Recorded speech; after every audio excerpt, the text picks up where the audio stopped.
The Hydra head swinging can't sever the beast. Four corners of the world we feast. Main event John, West Coast, Demon Nessa, Caribbean, Mommy Jojo, OTC, the professor. John steps in, the ring turns molten. Gold in his veins, every move is golden. Elbows crack skulls, knees hit like thunder. Crowd roars louder, they pull him under. Nessa the demon from Cali, she rolls. Spitfire spirit got flames in the flows. Chains in her hands, stomping on foes. The bell rings once, then it's nobody knows. Four heads, one mind, Hydra in the night. From the CCN, we the ones who bite. Hydra in the ring, no chance to fight. When we take the stage, ain't no dimming our light. We the Fab4, Hydra under CCN. Every move lethal, every strike a sin. You step to the beat, but you can't get in. We the Hydra, can't kill what's within. Jojo the Korean mommy got the ocean sway. Her hips crack ribs, her fists don't play. Drenched in the salt of 1,000 tides. Her smile sweet, but her wrath won't hide.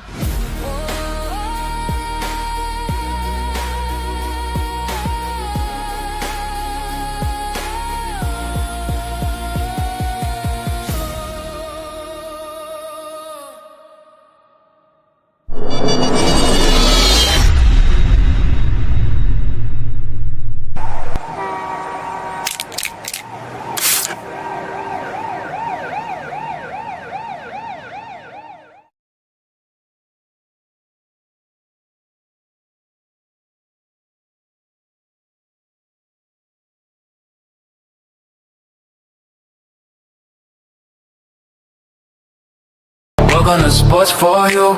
Wrestling is our ring, our section. From the bay, we flexing. Fab4, keep the crowd out, all guessing. Welcome to sports for you. What up, everybody? Good evening, good evening, good evening. What's going on, y'all? What's going on, y'all? Happy Wednesday, happy hump day. No, I am. Welcome to S4UWRESTLING episode 64, the European lockdown, because the European tour has kicked off in WWE, and there's a lot of people holding that sumbitch on lockdown. I am Trail, the OTC. That is the main event, John, and of course, the Caribbean one, the spicy tamale. The head of security. Yeah, you had security. Who just had technical difficulty at the same time. But anywho, that was JoJo. She will be back. Of course. John, if there's anything we both know, and that is technical difficulties. Yeah, man. For sure. But listen, man, we are on the road to Saudi. Ready, man? Because this is gonna be a busy month for the brand. That's this. I mean, we got some stuff going on. We got the road to 2 more weeks. Two more weeks until the fun starts. You know what I'm saying? Oh yeah. What do you guys mean? Well, we'll let y'all know in 1 week's time what we got going on. But listen, the road to the Saudi kickstarted on Friday as the WWE kicked off their European tour. Looks like it's gonna be a yearly thing, because didn't they kick off a European tour last year? For Rumble season, or they was out of the country. Oh yeah, they were on the European tour last year, wasn't they? Around this time, obviously they was on it for Mania. It was only for Mania. I'm trying to remember where they on it for the Rumble. I can't remember if they was on it for the Rumble. I do remember they was on it for Mania though. I do remember they was on it for Mania. But, and of course, shout out to La Madrina. The voice of the voiceless, La Madrina. She would be here, but she's under the weather. So once again, send shout outs to Nessa. Wish her well. This is crazy, John. we kicked off 2026 with 3 of the Fab 4. That's the way it goes. It's just the way it goes.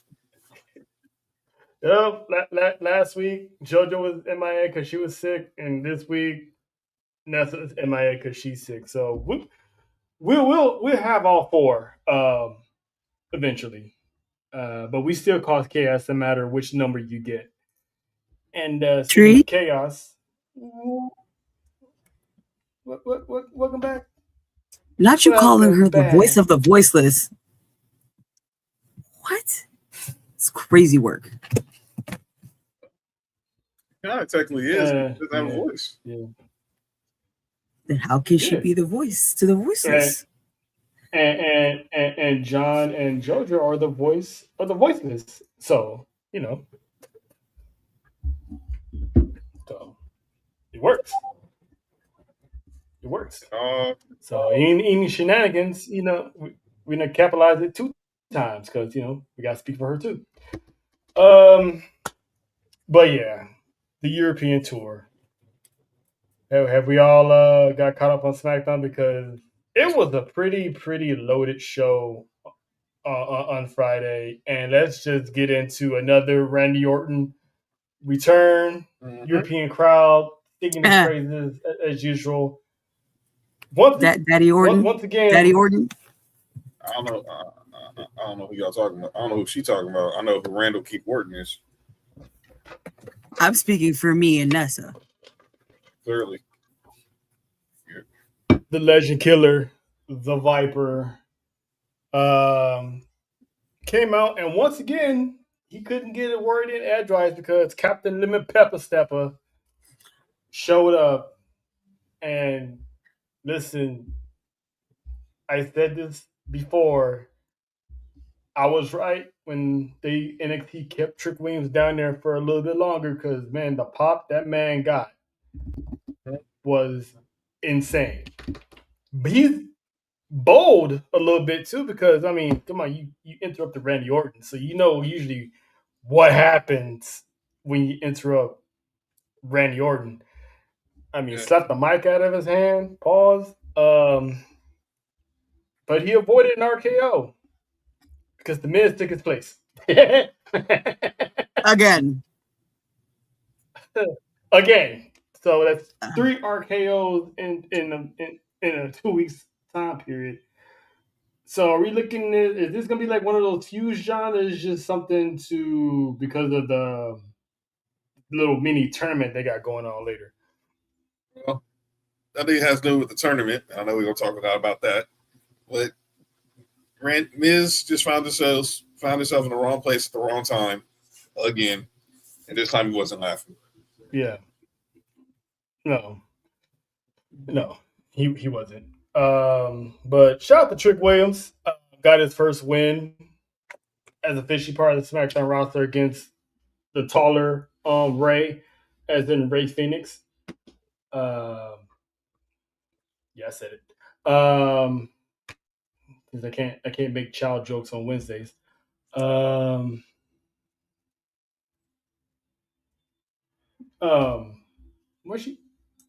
is she talking about you, Jonathan, or is she talking about Randall? Have other plans for his no what? I don't know. I don't know what you're talking about. I'm a little bit confused. Like I am too. I'm assuming we're talking about Trick and his thick self. She got plans for Trick. I don't need to know. All right. I think I got something to say about that. She said both. Both. So as you should, man. Take 2 at a time. Can you take Jonathan 2 at a time? Jonathan. We know that's what we said. That's what we said. What we said. Hey man, she might need some TLC next week in a couple of weeks. 9 days. Yeah, we ain't talking about soup.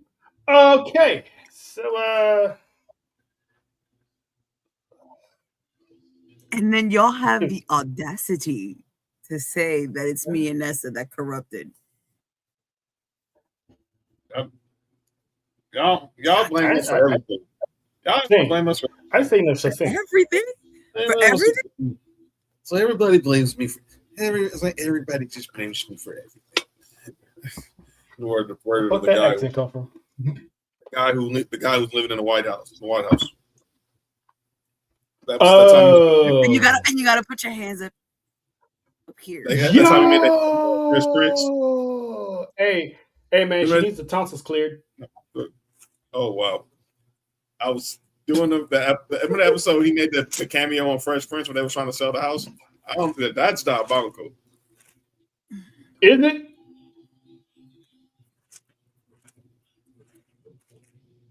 Nobody? All right. Dr. Watson, paging Dr. Watson. Oh, listen.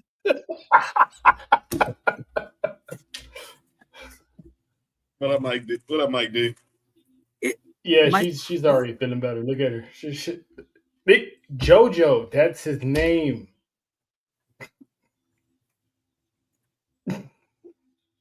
Damn it. I'm sorry. Listen, there's a whole lot of talk. You cannot blame me right now. Where my mind went and parked right in that bitch. Okay. With popcorn and everything. I understand. Listen, I got I understand. But she got your nut. Oh, well, hey. She's getting a Marvin Gaye on right now. What is I don't know that's necessarily it is a hump day for real. You know. Listen,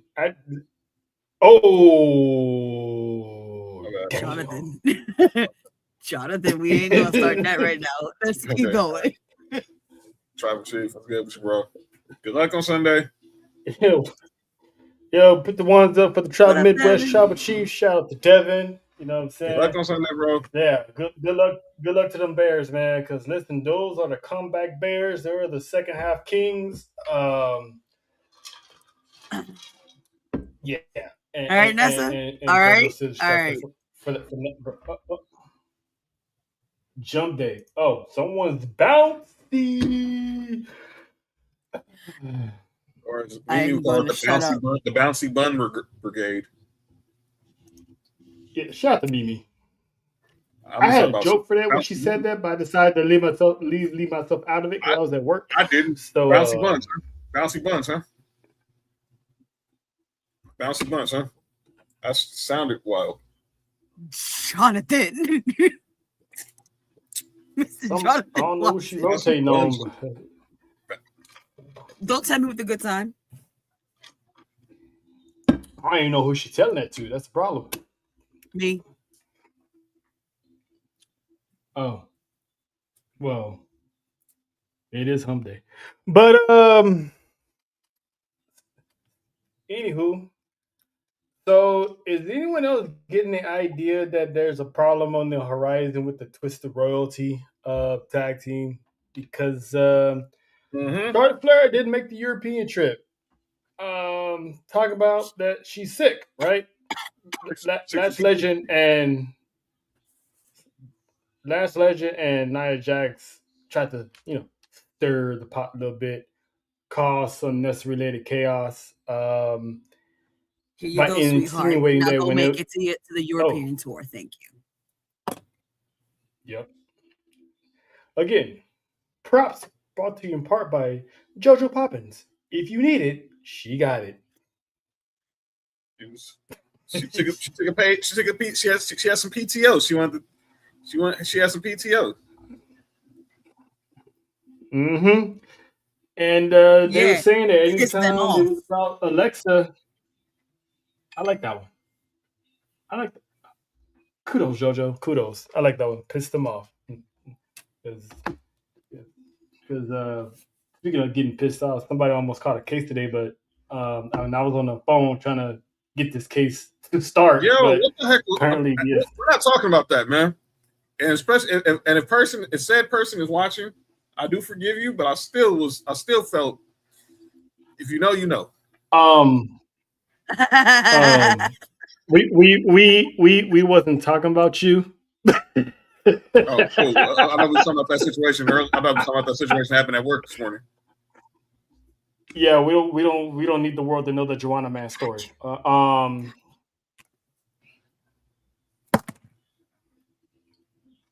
But no, we was talking about the one down there. Man, Who man, almost Jojo, you caught a got a case. case at work too? Golly, man, we gotta. Oh yeah, yeah. Our HR people gonna hate us. We're gonna be called an HR. Listen, we are going to be broke from how much we're gonna have to be like, hey, yo, this is a collect call from which one of us went to jail this time?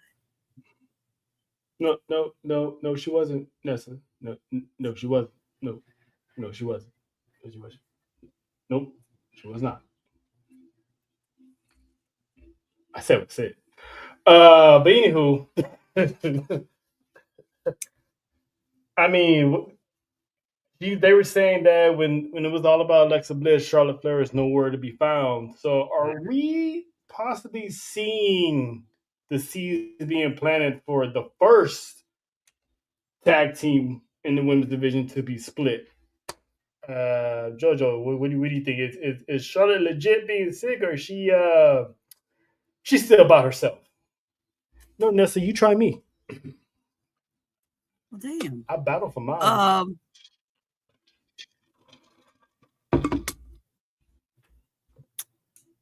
All right. Continue. I feel like there is going to be maybe a little bit of a, because the seeds are planted, but also that could also be a mind game that, you know, these ladies are playing to get them to, so they can get in there and win their stuff. Mm-hmm. I mean, yeah, because usually Alexa Bliss is the one that's great in playing mind games, but it looked like she was in a little bit of a naive mode and not believing what they're talking about. So she kind of counteracted by telling Lash to watch out for Nia, because Nia has a thing or two of stabbing someone in the back. And I'm looking at Alexa, I'm like, that's kind of hypocritical, because if you remember correctly, wasn't it Alexa that turned on Nia Jax? Mm-hmm. You know, with the body shaming and all that stuff back in the day. So yeah, there's a lot of hypocrisy going on in here. But what do you think about the whole situation, John? I knew eventually. Look, we saw the cracks of Charlotte Flair reverting to some of her old tactics back at War Games, because she was on the fence about being on the same side with Rhea Ripley. Now she gets a convenient sick day when she is clearly needed, and Alexa Bliss just gets this random opportunity to face Julia for the United States Championship. I see the cracks. That was weird. I see the cracks, but I think they're still going to find some way to keep it together, because I still think they want to have one more run at the women's tag team titles. But I have a raised eyebrow at Charlotte if I was Lexi. Yep. Yeah, because when you think this, because it looks like all these tag teams that we know for sure are going to break up, I have a feeling it's going to be closer to Mania season when it happens. It might be sooner, especially with Alexa and Charlotte, because, you know, Charlotte does have that history of not playing well with others when there's gold on the line. So, but it's something to definitely keep an eye on, because hold up, wait a minute. Hold on. You know where I work, I know where you live. So, which one's gonna strike first? Because you only know where he works. We work on totally different floors. And there's a code to my office. I ain't never stopped nobody before. Hey. Shh. Who you telling to shh? Relax. You ain't telling me to shh. You got the wrong one, sir. Shh. So now we definitely going Austin Powers. Like. So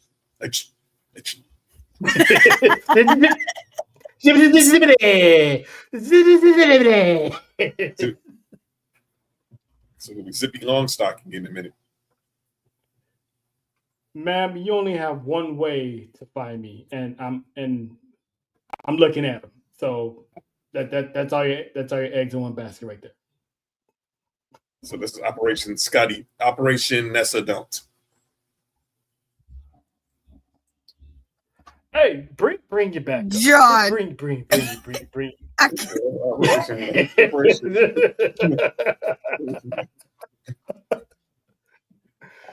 Oh man. You're damn right. I know a person. You're damn right. And I know you bring your back up, and I know a person that can handle that. But anyway, moving on to the next. Nothing. Anyway. Nah, bring that back. Bring that back for 2 seconds. Handle who? Oh boy. Handle who? I am pretty sure the person you think that's gonna handle this lets me do practically anything. Okay, thank you. Lets me get away with murder. Whites. Oh, I'm thinking of shoes tonight. Thank you. All right. Okay. You're welcome. Because when it comes to shenanigans, I am allowed. Who said anything about you not being allowed to do shenanigans? Ain't nobody gonna handle this. Okay. Thank you. Here we go. And meanwhile, I'm getting bombarded in my text messages, but by the voiceless one. But anyway, but she's still being heard. Here we go. She is, and we love her for it. 5 times. Hey, we said this last year. We coming for a repeat. So. Oh, you walked in. Faith's followers walked into a whole bunch of mess. And this is the first time she actually walked in on some mess. You'll catch up pretty soon. Certain people. Yeah, because it's like 3 people will be flying to LA. Oh boy. Here we go. Then I'm gonna have to make a call. Then I have to make a call to Arkansas. But anyway, we.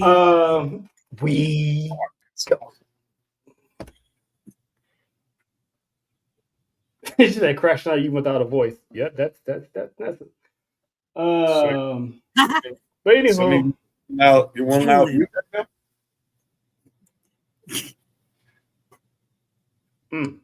So I go, well now whisper like a librarian who be whispering, trying to yell, but that's what she's doing right now.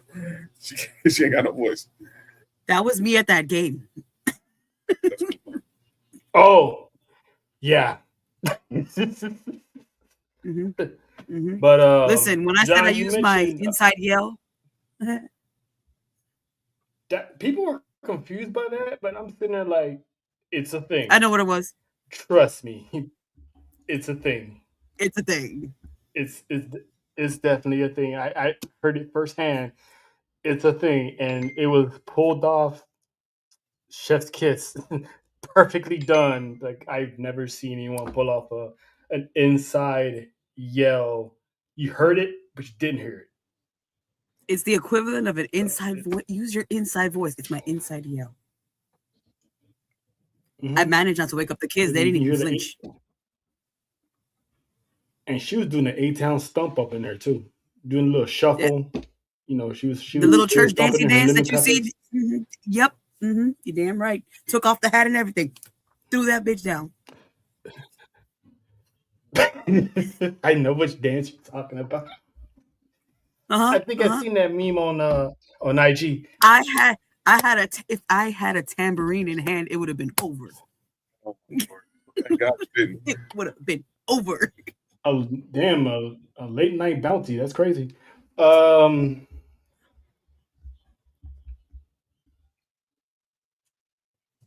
Ain't that what they're for? Yes. That's what they're for, right? I mean, am I wrong? I mean, John, am I wrong? Ain't that what the tambourine's for, to bounce off of? Mm-hmm. Yeah. Okay, I'm just making sure, you know. Okay. And it was late night, you know. So yeah. Hey, was it a Wednesday that day? Oh, Which day? It's a Thursday. Never mind. Yeah. What day was that game on? Was that a Wednesday? You know what? We're on the wrong thing right now. Which game? Thursday. It was Thursday. It was Thursday. Last Thursday. Oh, it was Latino Thursday. Oh, there you go. Last Thursday. Because the game. Not a shuffle with the stitch. Why are we shuffling? Shuffling with a stitch. Damn. Hi. Is that legal? Stitch. Guess it is legal. Oh, can you do this? Can you do the thing? Can you do the thing? I don't know what's happening right now. It's wild. It's just wild chaos. Oh, Faith is on here. I don't think Faith got it. I think either she saw the video or she hasn't heard it yet. I don't think you want me to do the thing. The thing. You see, you brought up the name, so you got to do the thing now. Sound like the kid off of Shrek. Do the thing. Do the roar. Do the thing. Yeah. Yep. Do the thing. Mm-hmm. How.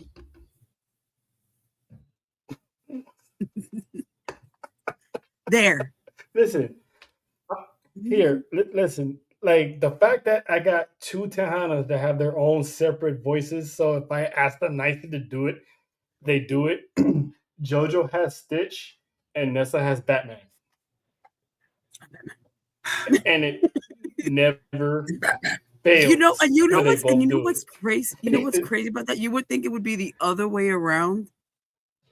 You would. Because she's cute and I'm the dark one, and all of a sudden, no, I'm the But I did it again. But if you actually, that was a freebie. I appreciate you. You welcome, everybody. You welcome. I got JoJo do the Stitch not once but twice. But yeah, when she's sick, yeah. I mean, JoJo is a busy woman in 2026, so her pay rate, yesterday's price will not be today's price. You're I'm gonna need I'm gonna need my manager to hear that. I have like 2 now. So in the words of Faith, you gotta run her hammunion. Hammunion. You know what I'm saying? But and yes, the talents among the Chaos Collective is definitely unmatched. Keep getting them checks. And all 3 of them got talents. Mm-hmm. Run me my money. Or run stacking them buckets. Yep. Damn, not a GTA. What, Grand Theft Auto? But anywho, John. Well, robbing folks like GTA. So. Mm-hmm. And she's about that. I know for a fact she's about that. About that life. She is. Trust me. I listen. There's some stuff I'm not supposed to know, and I wind up knowing. So I feel lucky as hell to know. So no one else is gonna know unless she tells them herself. She the Caribbean Tasha Mack. She the Caribbean Tasha Mack. You know what I'm saying? About that life. Ooh. She Caribbean Tasha Mack. You know what? I take that as a compliment. Ooh. Max, Tasha Mack. I feel bad for my son. He don't end up. He doesn't end up like Malik. He don't end up like Malik. Everything's okay. You know what I'm saying? He doesn't end up like Malik. Everything's okay because that's 40. Because Malik made 40 mil. You know what I'm saying? Malik made 40. Oh God, I got us going down the game wormhole. I apologize, people. I apologize. It's a good show. It's a good show. It's one of my favorites. It's one of my favorites. Listen. Oh, I like this right here. Hold on. Wait a minute. We have a symbol now. Huh? Wait a minute. Hold on. Wait a minute. We ride together. We smack. Wow. Will Smith and Martin Lawrence ain't got nothing on that line. At all. At all. Yeah. But dude, we guys with our hands, some chanclas, some bamboo sticks, you know. Not the chanclas. You seen the show Will Smith going with Discovery? He's going like to different continents from like he's like traveling from continent to continent. I think it's on National Geographic channel for National Geographic or something. But yeah, Will Smith and Martin ain't got none on that line. And remember, just remember the chorus, JoJo. That's all I gotta say. Just remember the chorus. They'll be like Martin. Thanks. That's no snack. I'll see. The fact that you know the blooper word for word is insane. That's how Bad Boys 2 started. I was like, you watch way too much television, sir. Dog, Bad Boys, man. Look, from Bad Boys 1 to Bad Boys 2, we waited 7 years from Bad Boys 1. We know who to call. We know who to call. Yeah, we all know who to call. But listen, you got to make sure no one else has that logo. True. I'm just saying. Sarcasm. And if no one else does, copyright that immediately. Because we hurt people. Immediately. Wait, what? Because they hurt people. They be hurting hoes. They hurt people. They hurt hoes. We hurt people. See, so you don't need people. If they have it, you don't need that logo no more. Why? Because I said so. What? And we got lawyers. Yes, in the squad. One in Florida. We do. One in Florida, and another one in up yonder. So we cool. we Gucci. Anywho, 32 minutes in, we only talked about 2 minutes of wrestling. This is fun. All right, man. Oh, whoa, hey, that's it. Keep the C word. Keep the C word up. Keep the C word out of there. I'm glad I looked because I was trying to guess what C word you was talking about. No, it ain't that C word, but that's just as dangerous. Yeah, man, don't be out here incriminating yourself now. So you got some stuff you got to keep to yourself. We still got to get to we out here trying to get money, not lose it. That's right. Yeah, we out here trying to get money and not lose it. Anyways. Remember, YouTube's watching, so we're trying to get money, not lose money. You said YouTube's watching. They are. You know, YouTube's watching. Everybody's watching. Listen, we ain't got no parental discretion as advised symbols no more for a reason. Everybody's watching. We got the parentals. Everybody's watching. Yep, everybody is watching. Because this girl's still going. She's that familiar. What else would they be doing on a Wednesday? But and in the words of Don Toretto, family. It's all about the family. It's all about the family. Grabs Corona out the fridge. Okay. R.I.P. Paul Walker. Ride or die. Seriously, that man lived and died racing cars. But yeah, John, you was talking about earlier about Julia. Two-time women's United States champion. She dispatched of Alexa Bliss with the help of 1, Kiana James, and 2, the Bougie Force, which is the name I call Nia Jax and Lash Legend, the Bougie Force. Pretty good. How long do you think it's going to take for Kiana James to turn on Julia? Because I thought the moment they linked up together, I could smell it. She's setting Julia up. How long before you think she cashes in and gets the United States Championship? It could be any moment. I think it happens after the Rumble, probably. Maybe they throw another. They need another match to add for Elimination Chamber, so maybe sometime there. But I keep an eye on how their interactions are going to be when they get to Saudi. Keep your eyes. I would just SmackDown the night before. Obviously, me and you will be watching the early part because we got stuff to do that night. But because we do. But I'll keep an eye on that and then how they align themselves in the Royal Rumble. But I think it could be any minute that Kiana James. If you know her history from NXT, she's all about her business. Ask Fallon Henley. Ask Fallon. Ask Roxanne Perez. Ask Izzy Dane. Yep. Anybody who's partnered with her. She's about her business. Wait, she turned on Izzy Dane? Well, Izzy Dane was her. Well, she left Izzy Dane before she turned on her because that's when she got drafted. But she brought in Izzy Dane as her muscle. But but everybody knows Kiana James. She's like Faye says, she packing some bricks in them $1,000 bags. So any minute, and like I said earlier today on Mimi's morning show, I think once that happens, I think people really gonna see why they need to appreciate the skills Julia has. Yeah, because she's a slow burner. I'll give her that. And what I was saying the other day, John, that's the same thing that happened with Io.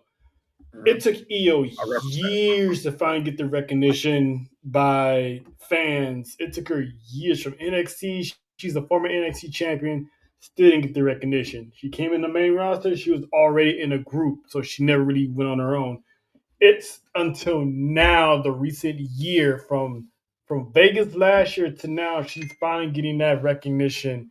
And now she has a seat at the WrestleMania promo table, so which I'm happy with that. And she's featured in Unreal. Shout out to the main event mamas, by the way.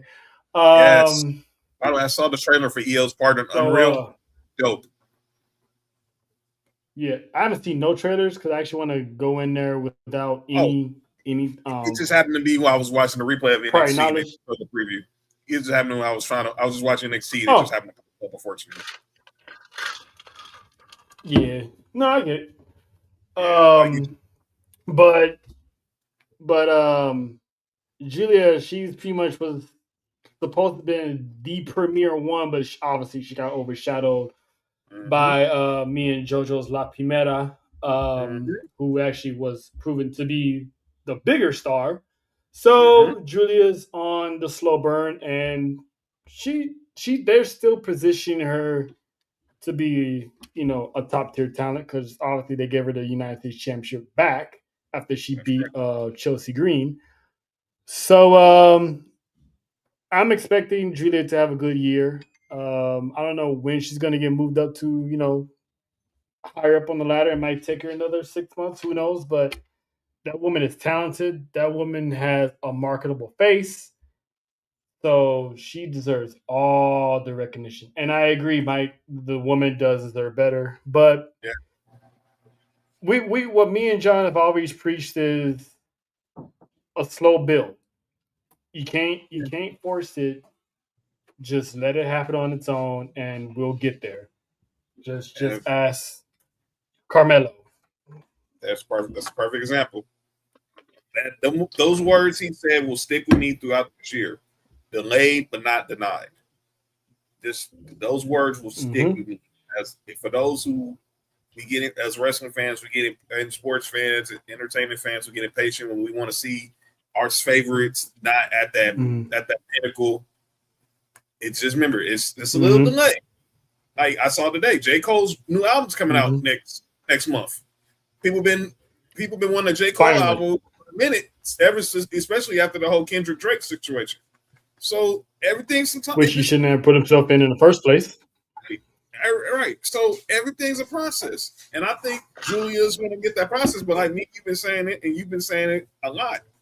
Whatever she does now is going to be compared to Stephanie because Stephanie got the rocket put on her, and she just went to the moon and never came back.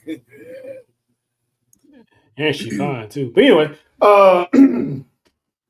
but yeah. So shout out to Julia. She got fans over here, that's for sure. Jordan Grace, the Juggernaut, officially signed to SmackDown. Dispatched of Alba Fire, quick, fast, and a hurry. Mm-hmm. But after the match was what caught my attention when she was confronted by the other Storm, not JoJo because she's right here, but the other Storm, as far as that bitch Jay Cargill pulls up, and was like, that's you think you're special? You think that was cool? So I'm anxious to see when that interaction is gonna happen. Like JoJo, what do you? I know you saw it, and I know you love the dramas, but what did you think of pretty much Jay Cargill putting basically Jordan Grace on notice, disrespectfully? Oh, very much so, and warranted because she is that bitch. Okay. Mm-hmm. She said what she said. I don't think that needs any further, like, she go in other words, like we like to say, she gonna put belt to ass. I can't wait to see it because and John, I know you was talking about it earlier. We was talking about it earlier on the Mimi Morning Show. It did the feud kind of escalated from the arena to the keyboards, didn't it? Sure did. To the keyboards. To the keyboards, because they turned to some Twitter fingers. And listen, major props to Jordan Grace. She took a joke at her expense, flipped it, and made fun of herself. That's dope. That's dope. I can't remember exactly what she said about her butt, but I think it's like a concave. Yeah. Glute concave. or something. Like agreed. I can't. Agreed. Once she said that, I couldn't unsee it. It was like she knew she's been made fun of all her life because of her butt, so she tried to put some muscle on it and it still didn't help. So, shout to her. In the words of our girls, Mimi and Megan and Jade, little booties matter too. Ooh. Those were words of Mimi and Megan. Little booties on the next Mimi morning. JoJo got that face like, "Aw, that's cute."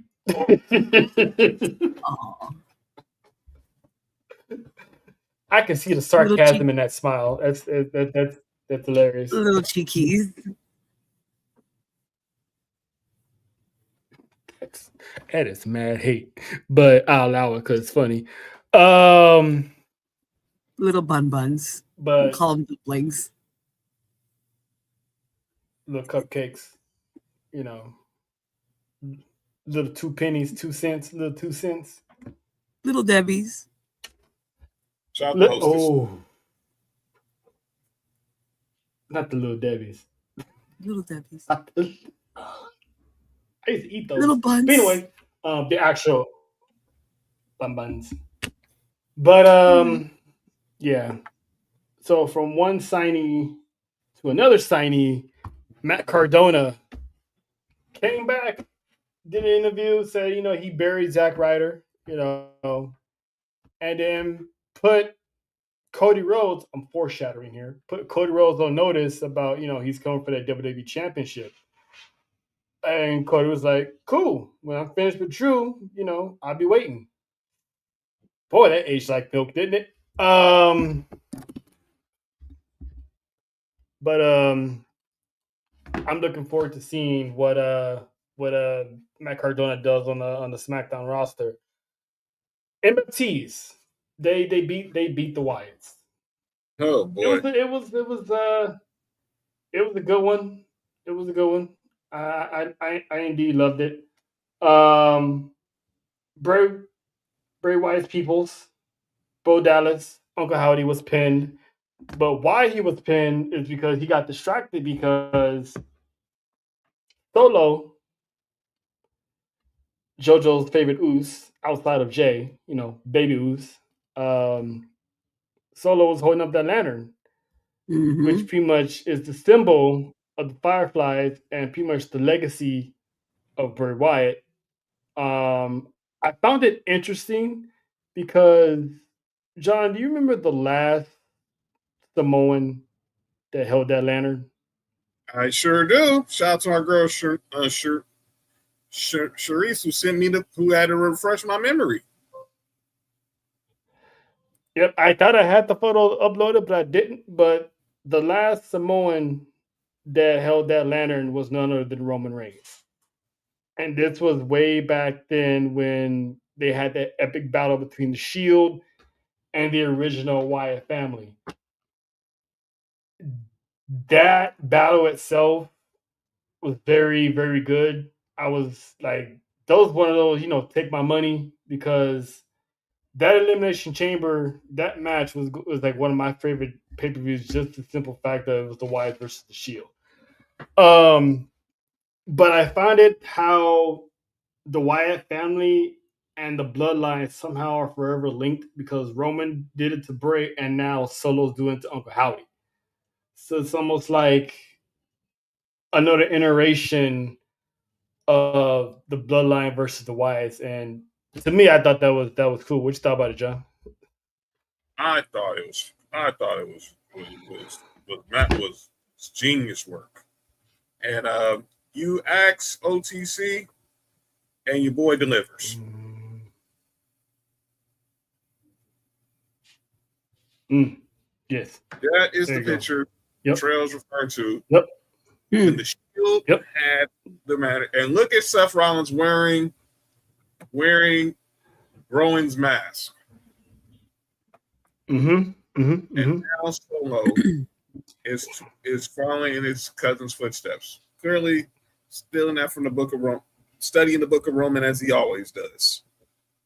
Now, smart man. Fast Faith is saying Ray started the war with Roman years ago, and the Wyatts threw the first punch.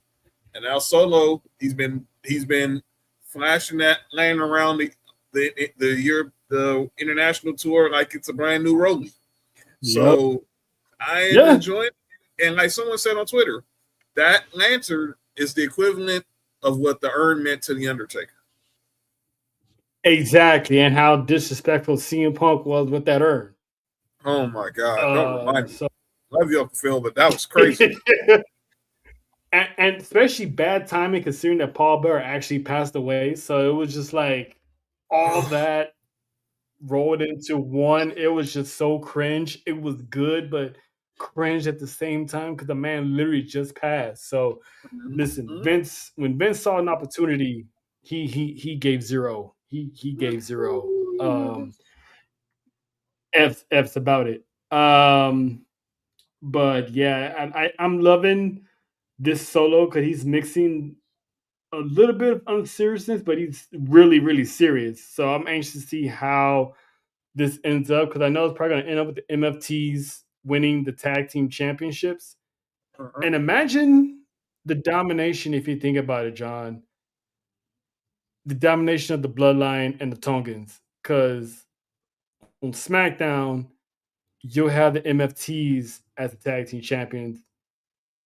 Who's the tag team champions on Monday Night Raw? Solo's older brothers. What? The Usos. Underwhelming. Solo's older brothers. Yeah, they're Solo's older brothers. And shout out to the Usos. They were actually in our. Shout out to the Usos, man. They was actually in our city yesterday, and I didn't even know it because they was doing a little film. They're gonna have their own little cooking show. They're having their own cooking show coming out this year on WWE's channel on YouTube. And I've seen the cooking skills of the Usos in the past, then the boys can throw down. So I'm anxious to see how that goes, and hopefully Jay can stay sober through some of these because I'm pretty sure some of it's going to involve using alcohol. But anyway, guaranteed. There will be a plenty of. Actually, you know what? I take that back. I take that back. That's actually going to be comical. So you know what? Never mind. Not at that kitchen table. You're allowed to drink there, sir. There. Yeah.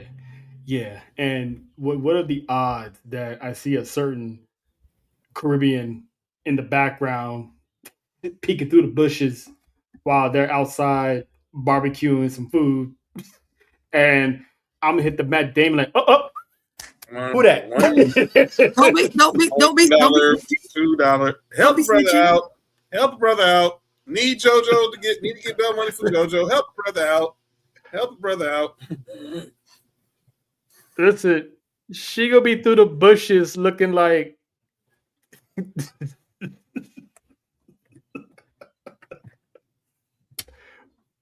be like, Jay, I'm gonna need you to lose that white beater, sir. It's hot out here. I need you to lose the light beater, and then she'll turn into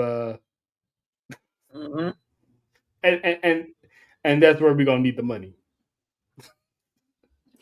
So we're gonna open up. We might as well just open up 4 different JoJo funds because she's gonna have a very, very busy 2026. Mm-hmm. The United JoJo Bell Money Fund. It's the Caribbean GoFundMe. So it's gonna be great. It's gonna be great. But now to what I really been wanting to talk about, and this has been a story topic all week, John, because the apparent war, quote unquote, is over. Who can I call this shit? Listen, hold on. Wait a minute. Hold on, Faith.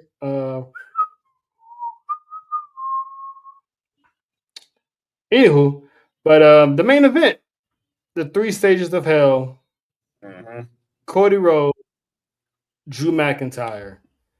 Listen, that match killed in a good way. Drew won the first fall due to the Cena special. He got kicked in the nads. But it didn't pick up until like the actual second fall, where obviously Cody won.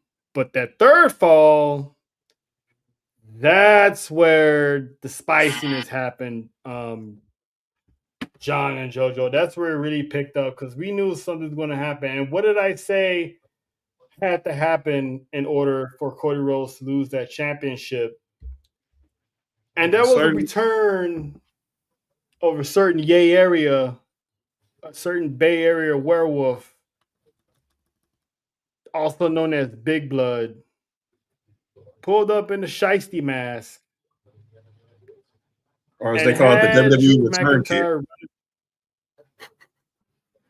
Did you say return kit? They say it's the WWE return kit now.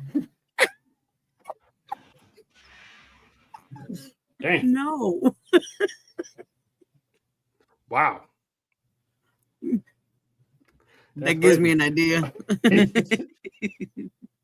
Nope. Uh-oh. Nope. Uh-oh. Not a Caribbean return kit. But Jacob Fatu is back in WWE, and not only did he put down Drew McIntyre, he put down Cody Rhodes as well, and pretty much cost Cody Rhodes the championship, which is something I had called because I figured, well, I have called it because I said Cody Rhodes was the person who attacked Jacob Fatu, but despite him going after Drew first and then Cody, technically we still don't know who actually did it. Nope. So what were you thinking, John, when Big Blood showed up and pretty much wrecked shop, having the trigger being pulled and giving Drew McIntyre his actual WWE Championship reign in front of fans for the first time. I think he was just waiting to put hands on somebody, and clearly Drew McIntyre was the first person in sight, and he tried to elude him. And I guess Cody got his own feelings and trying to tell Jacob, "I got this," and then he ended up getting this work.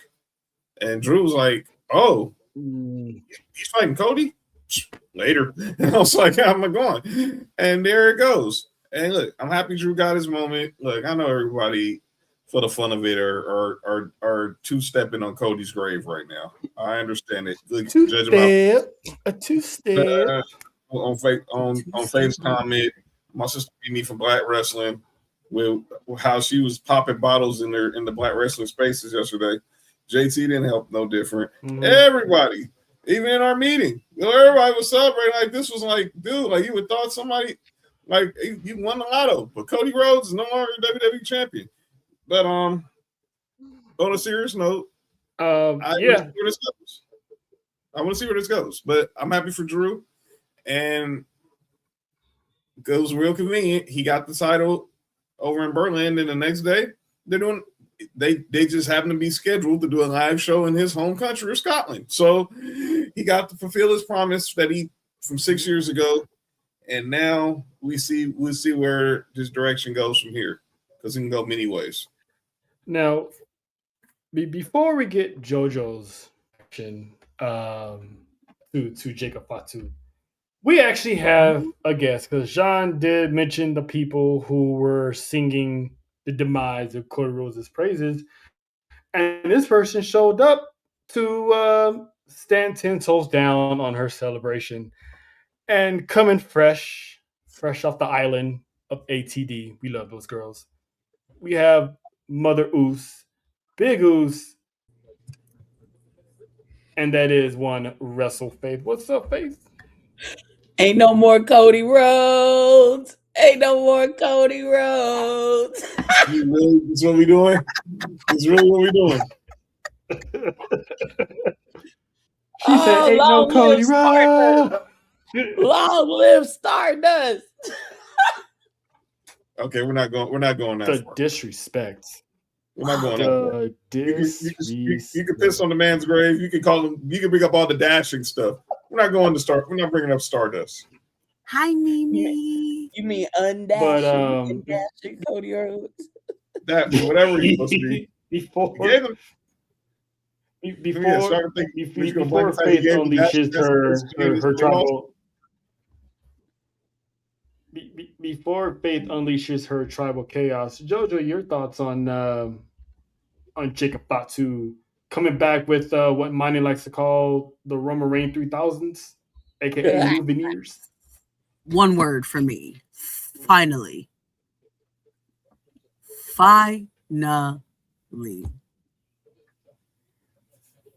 Mm-hmm. And shout out to the dungeon. The man has been missed. Listen, shout out to the dungeon. Shout out to Keith. For getting that highlight. Shout out to Natty. Shout out to PJ. Shout out to Midas, Puma, everybody from the Miami boys, Maxine, Ilya, everybody that trains in that dungeon. You know what I'm saying? B5. Shout out to JoJo for one day stepping foot in there. From your lips to God's ears, please. Right. Listen, because the moment I step foot in there, I'm just going to be sitting there like this. But deer in headlights. She can like, don't you have a question, JoJo? Huh? Yeah, they're on this piece of paper. That's why I wrote it down. Hey. Lord. But Faith, outside of not Kodisha and Mimi, you know, the obvious.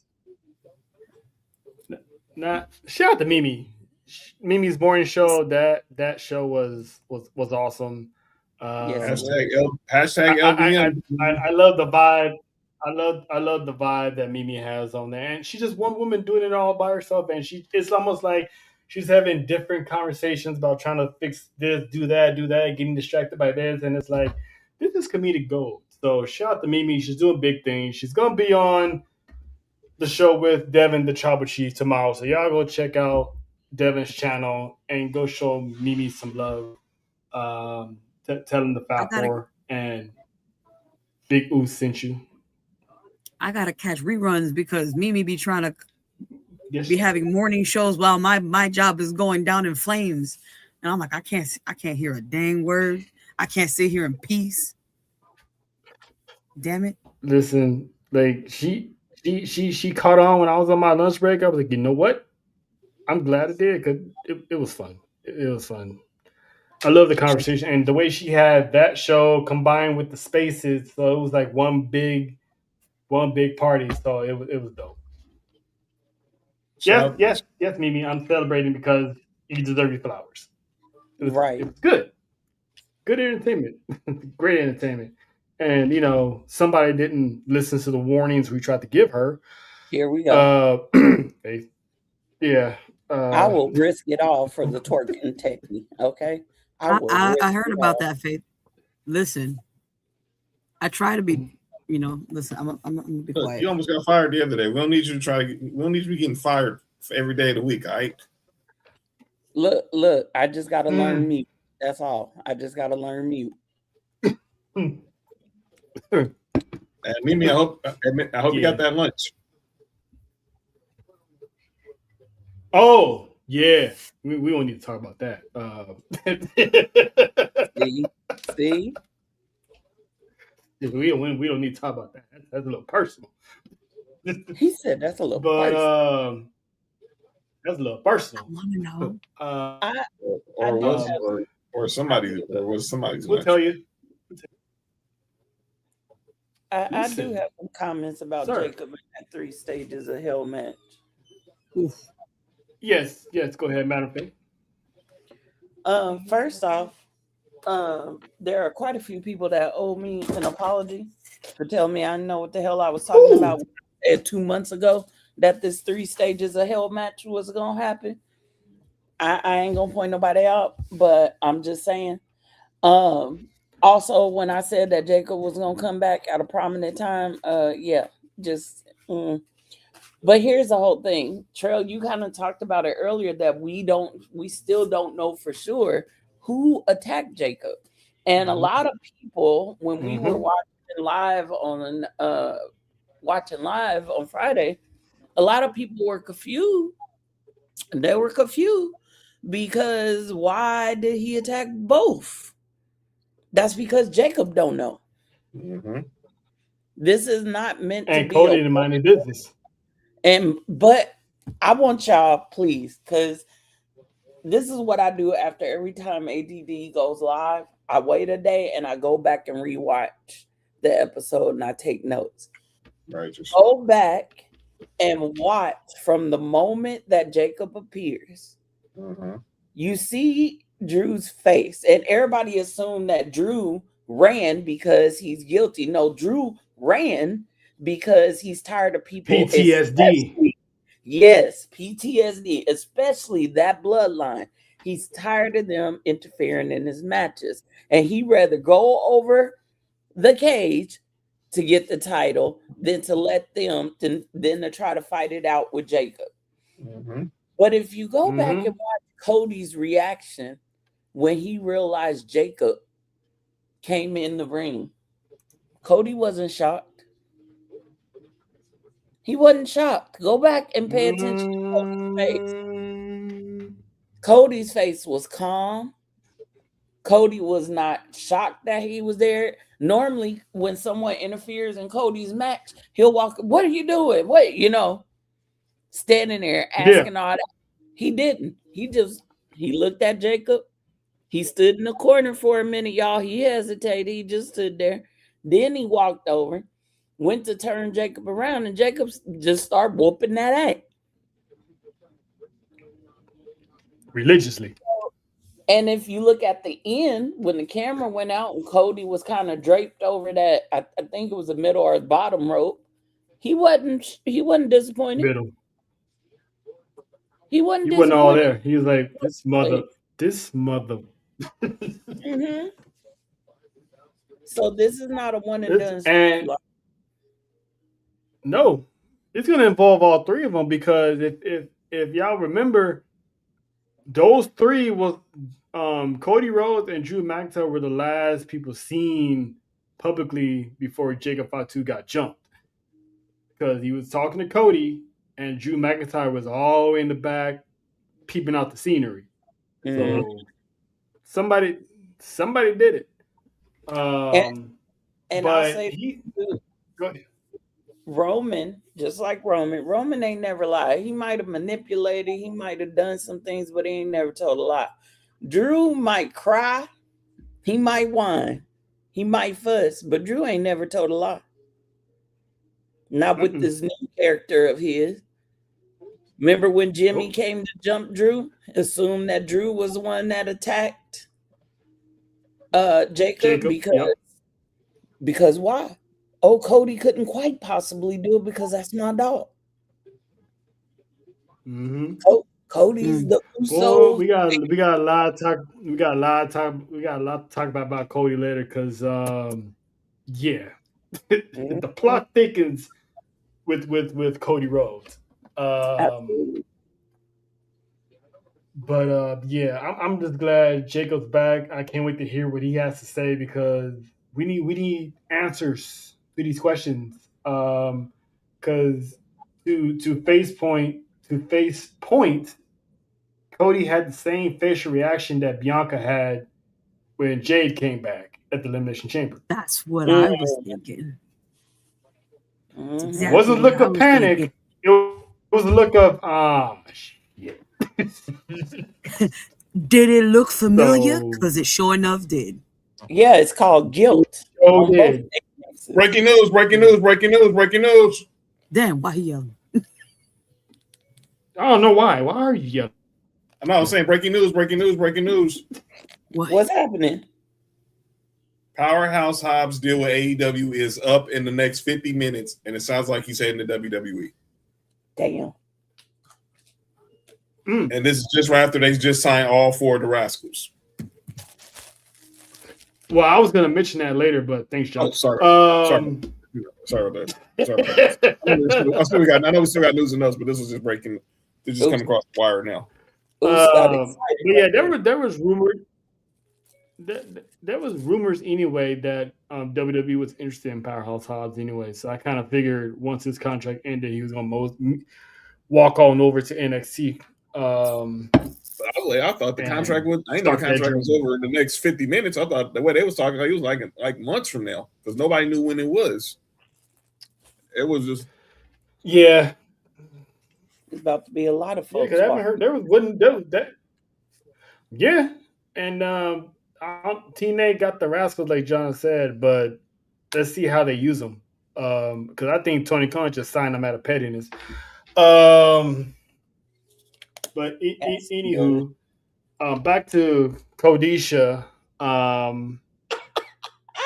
Unfortunately, this man ain't gonna get a rematch anytime soon because Nick Aldis announced that effective immediately there was a mini tournament to crown a number 1 contender, and the winners of these matches will meet in a fatal 4-way on the upcoming Saturday night's main event, and the winner of that goes on to face Drew McIntyre at the Royal Rumble. So the qualifying matches are Randy Orton versus The Miz, Damian Priest versus Solo Sikoa, Matt Cardona versus Trick Williams, and Sami Zayn versus Ilya Dragunov.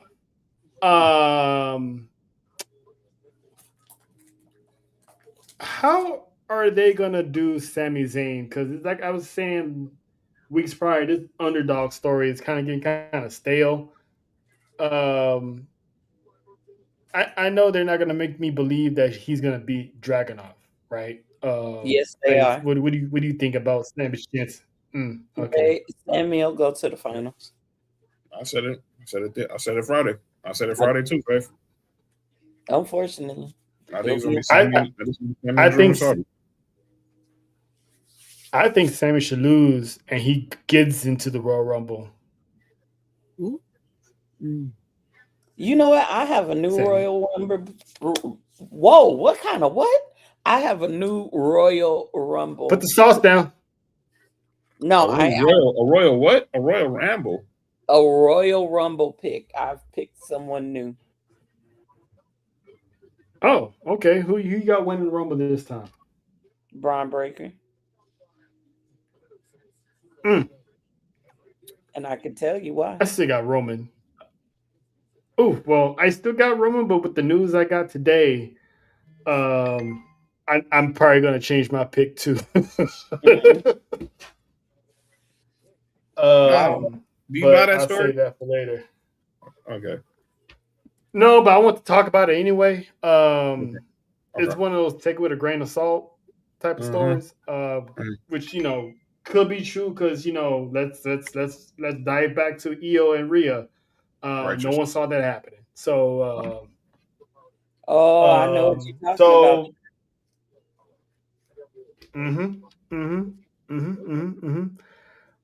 about. So obviously Orton gets past the Miz, right? So that's unanimous for everybody. Miz Yes. catching another RKO. Mm-hmm. Okay. Damian Priest and Solo. I think Solo's gonna win because I think Aleister Black's gonna cost Damian Priest again. Smart. John, who you got? I got Priest. I got Solo. I got Solo. I'm not gonna ask JoJo because she sticks with the family, so I just answer for her. It's Solo. Faith. Now come on. Now. You know I got to go with that. Sexy Okay, you know what? Just answer the question. No, she's right. She's right. I know better. Yeah, I know better. She's going to always go with you threw an unnecessary alley-oop. You knew that, right? Yeah. Yeah, I know better. I should have known. That's my bad.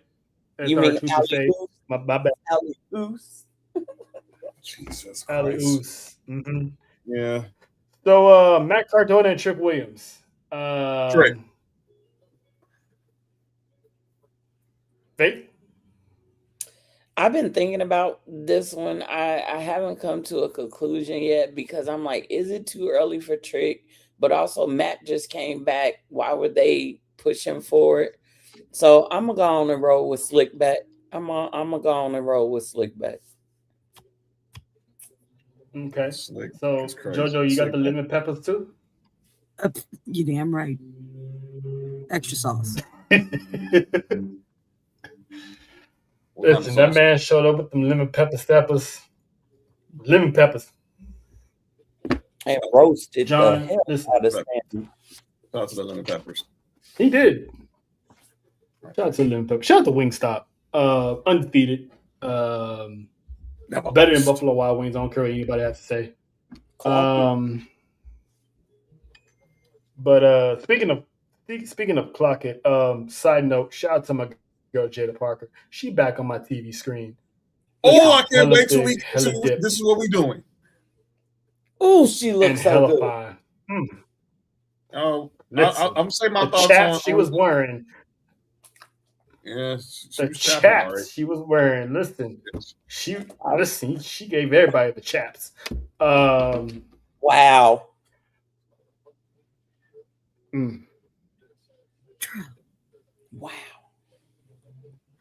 I'm gonna keep my thoughts to myself, but I got more to say about. I have more to say about Miss Parker during this. What we doing?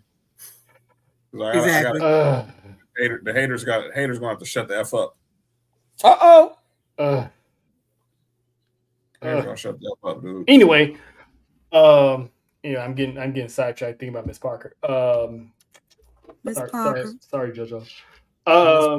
This man went to a whole nother thought. I did. I went to a whole other zen right now, and listen. She popped up out of nowhere. There was no announcement. There was no rumbling. There was no reports. It was just. I saw the rumbling. It was out there. It was literally out there probably Monday. That she was on her way back to TV. Oh. They just didn't say when.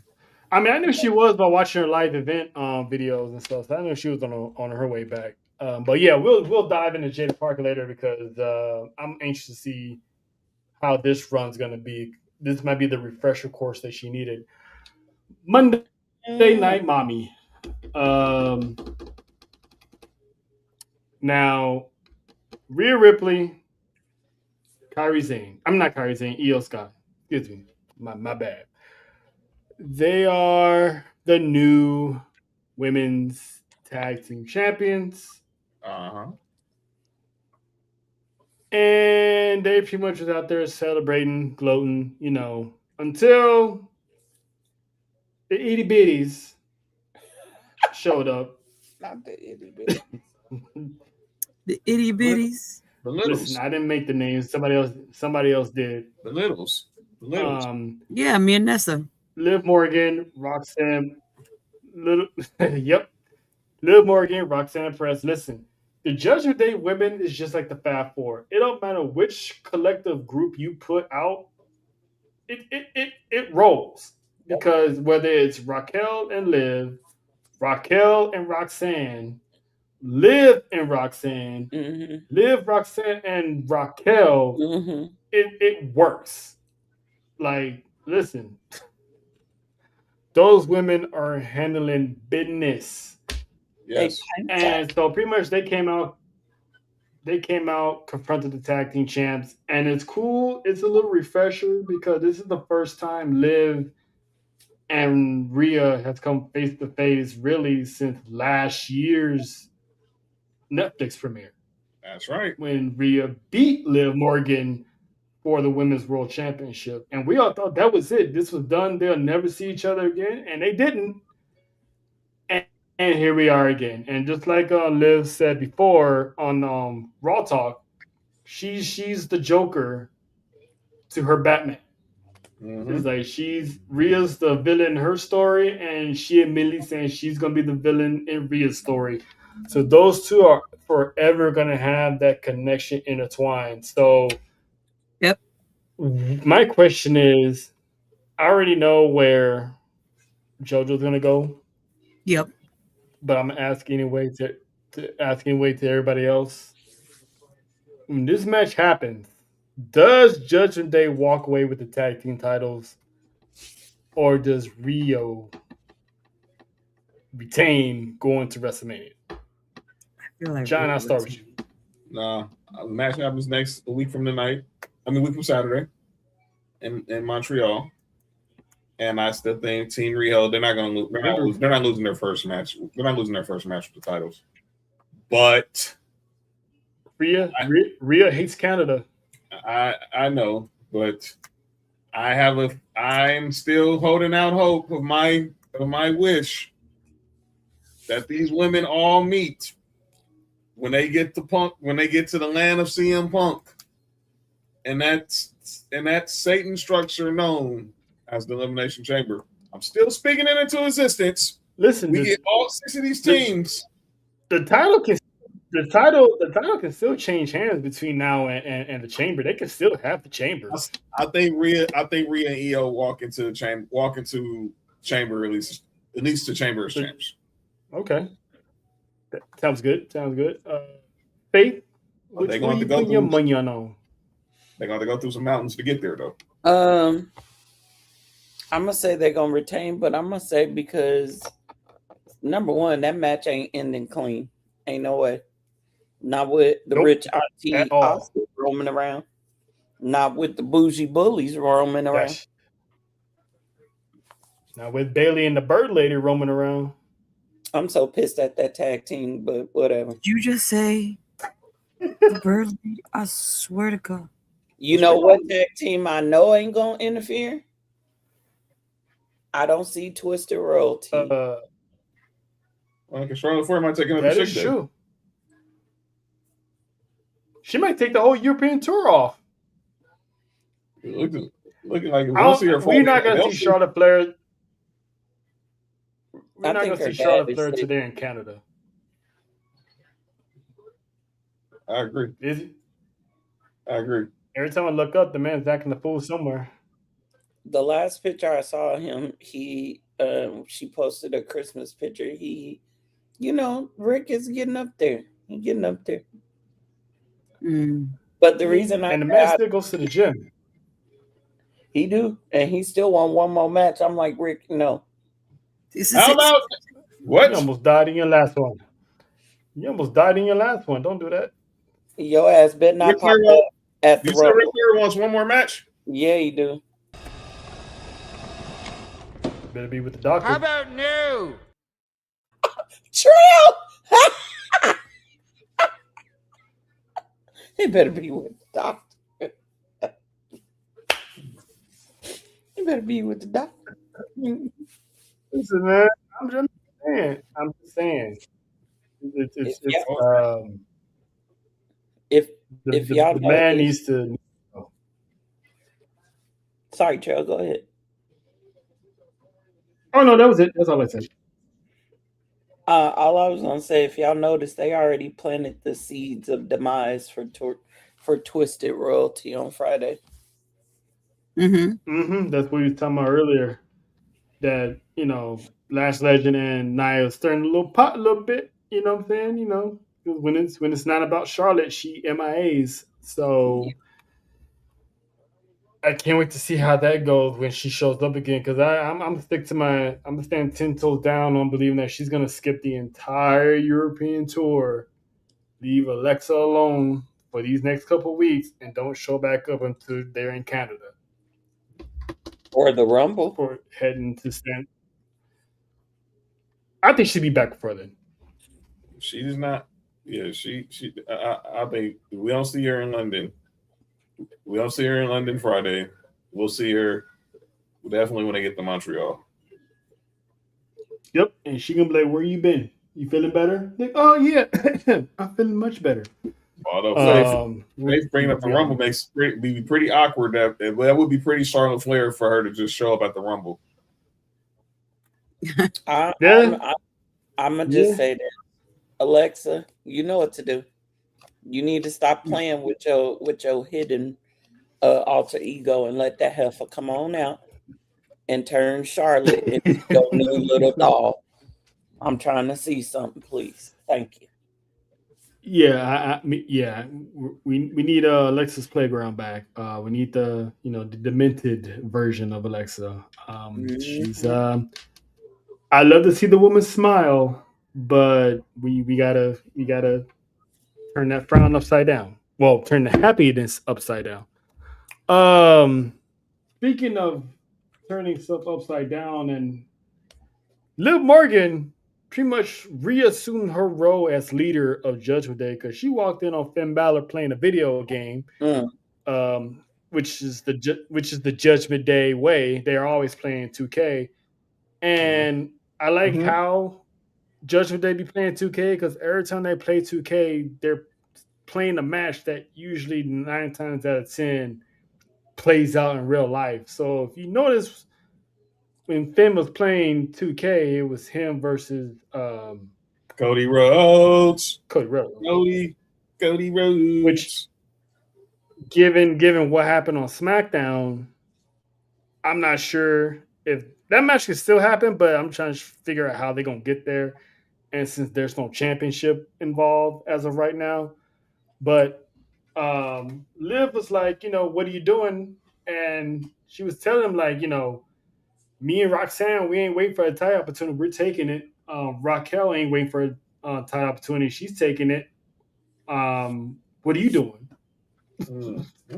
So I'm loving this Judgment Day story because we know a breakup's coming, but we still don't know who's getting kicked out. Because they do it so good. Because first I'm like, okay, it's probably gonna be Raquel. Nope, those 3 women are kind of working together. But I'm like, well, maybe Liv is setting up a plan to, mess that up. She's so good that I'm starting to rethink that decision. And now Finn Balor's getting called out. So it's like, is Finn on the way out? JoJo, Judgment Day, your opinion, who do you think is going to get kicked, or who do you want to see get kicked?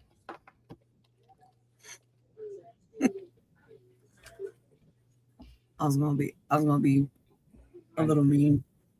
Somebody needs to get slapped though again.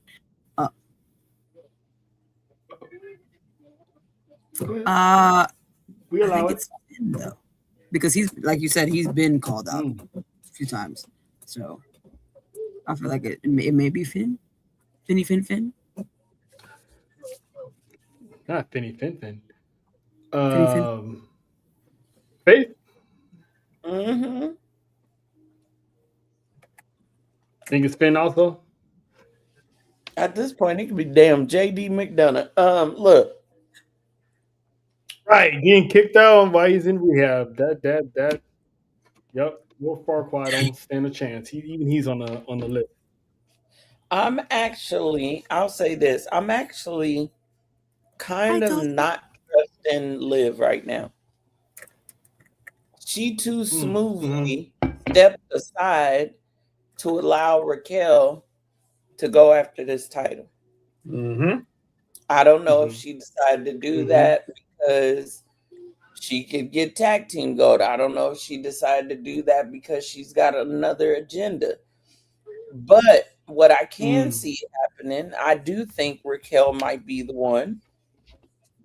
What I can see happening is, what if her and Raquel get into an argument before Raquel's title match? Mm-hmm. And Liv just decides, you know what? You want to talk to me? You want to mouth off to me? You acting just like Rhea used to act when we were together. I can see something like that happening, but I think it has to be, not has to be.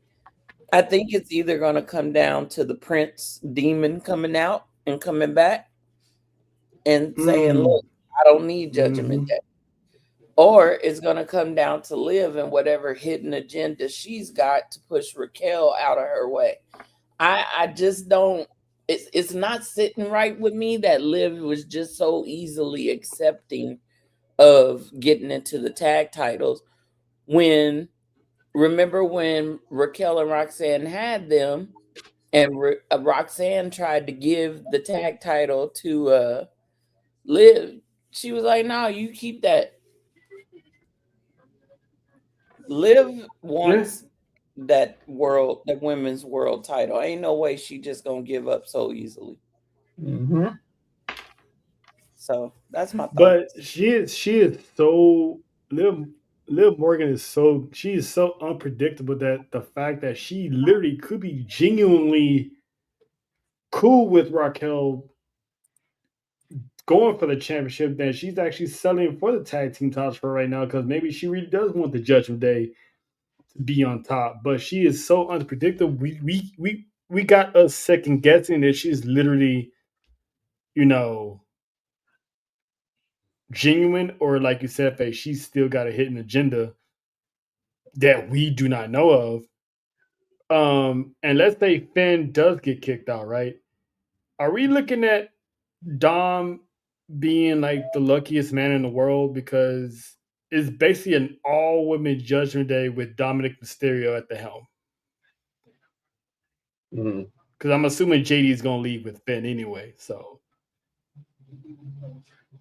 like, what do you think, John, about this whole Judgment Day saga?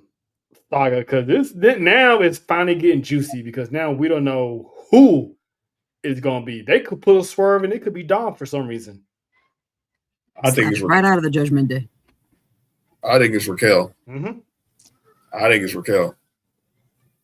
She's gonna Liv. Like Faye said, I don't trust Liv, and I think she'll manipulate Roxanne into turning on her Tahana, just so she can, for her own personal gain. Mm-hmm. And you still got Dom, you still got Finn, and eventually JD will come back. But how much is go back to the first interaction they had when Raquel called her shot for the women's world title, and Liv was like, "You didn't tell me that you were going for the women's world title." I was like, "I didn't think I needed to." And that's when something shifted in Liv Morgan. Like, oh, okay, yeah. So I have a hard time believing Liv Morgan is just okay with being the greatest tag team champion of all time. No, you were around here telling people you were the greatest of all time. This is Monday Night Morgan.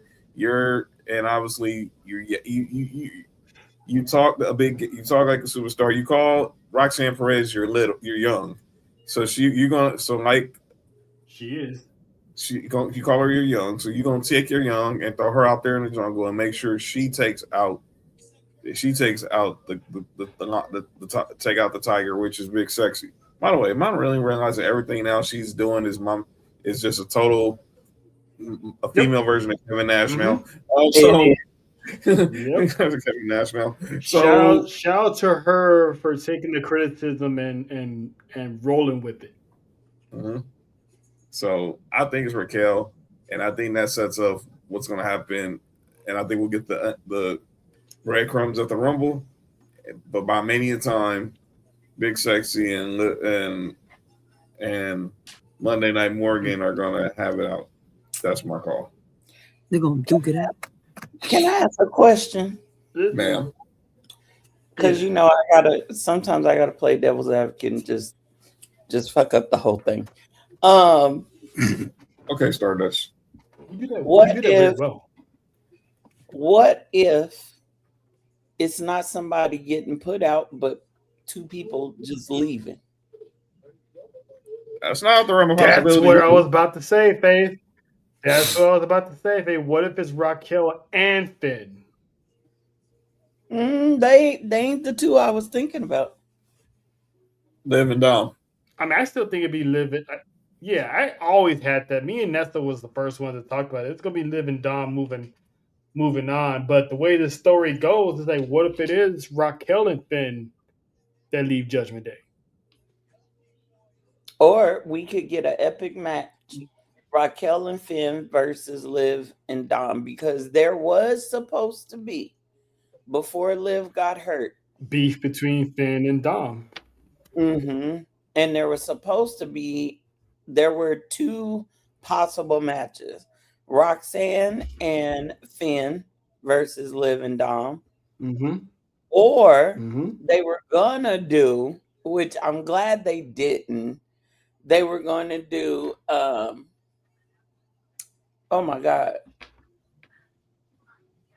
What was his Carlito and Raquel? I was like, that's the dumbest thing you could have possibly ever did.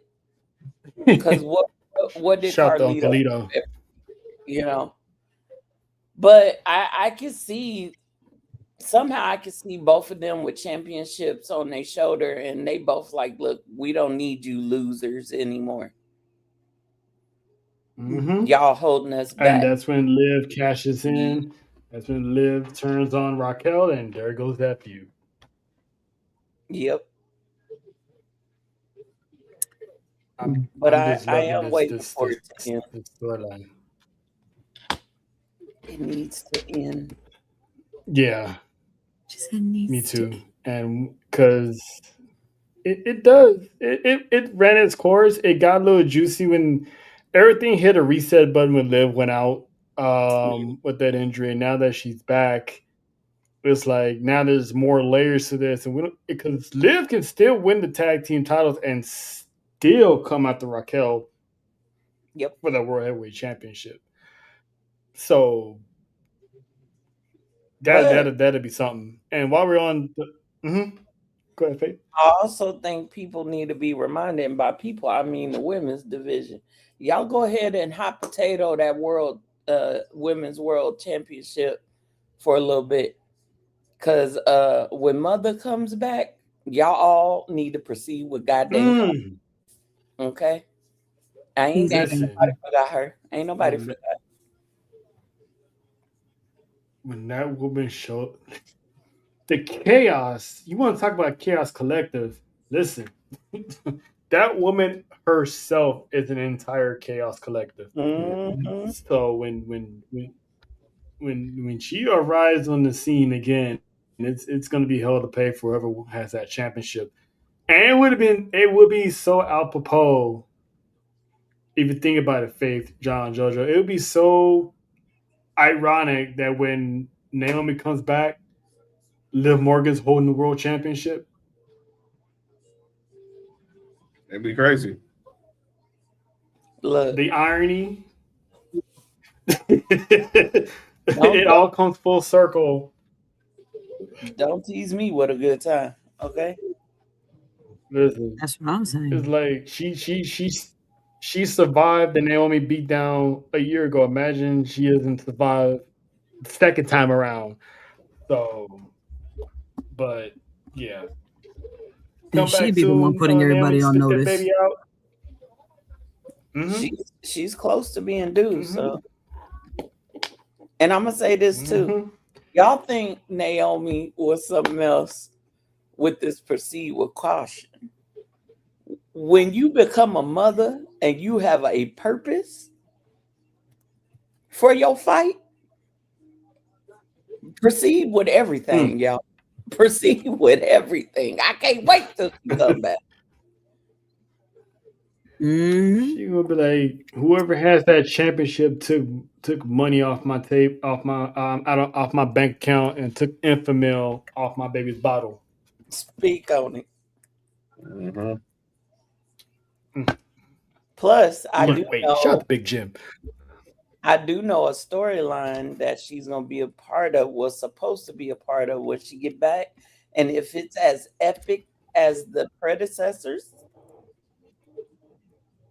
I think I used that right. I don't know.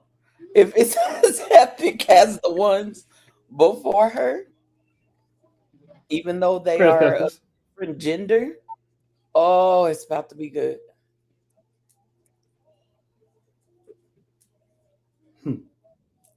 Little spoiler, right? We don't have to get that tea. We gotta get that tea after the show. Because I love face tea. It always keeps us talking and keeps us guessing for the next week's show. Uncle Finn pretty much interrupted Uncle Phil. Yep. Chamomile. You know, if that doesn't put you out, she will. New tagline for the year. Thank you. But put that on the back of my shirt. Shout out! I might get that shirt. I might get that shirt done in time for WrestleMania. You could. It don't take that long to get it made and have it shipped out. Especially we got the right connect. That is true. That is true. Shout out to just ask the sponsors for only. Shout out to the what? Shout out to Blueface. Huh? What happened? Shout out to who? Oh. Shout out to who? I ain't say nothing. Oh. Okay. All right. Oh, sookie now. Anyway, Uncle Phil had a little chit chat. So Finn Balor took what Liv Morgan to heart of what he said. So he came out there and he wants a piece of one Phillip Brooks CM Punk for the World Heavyweight Championship, but he wants it in Belfast, Ireland, his home country, which is next week. And CM Punk agreed, but he also posed the question, and that is, which Finn Balor are we going to get? Are we getting the Demon next week? I don't think so. Hashtag man panties. I think we get the Prince though. That's right. There you go. There you go. Prince. I don't the Demon. Somebody was gonna say it. Even though I despise the term that JoJo just said, but I think we get the Prince next week. So pretty much the Prince is basically stage 1. Yeah. We get the Prince? That's what yes, we get the Prince. JoJo, I know why you're saying it. Dang, just diabolical, dude. I know why you're saying it. We ain't gonna go down that rabbit hole.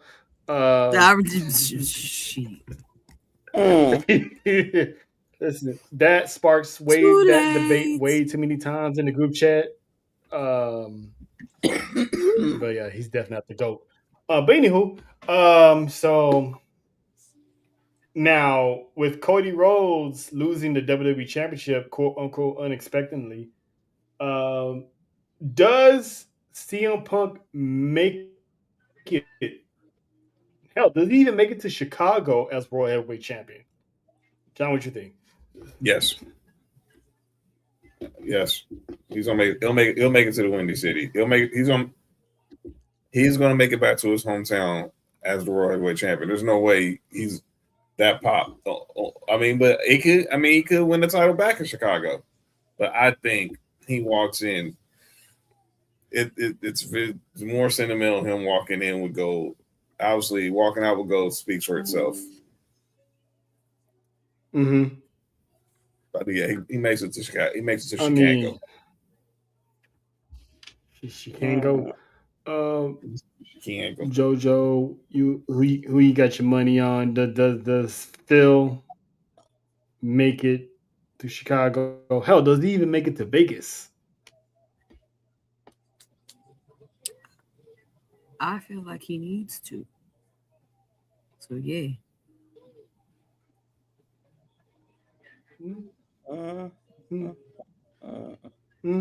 Faith sounded he got a different opinion. I do. Does he make it to EC? Yes. I think he does take that title back to the hometown. I don't see Finn taking it off of him.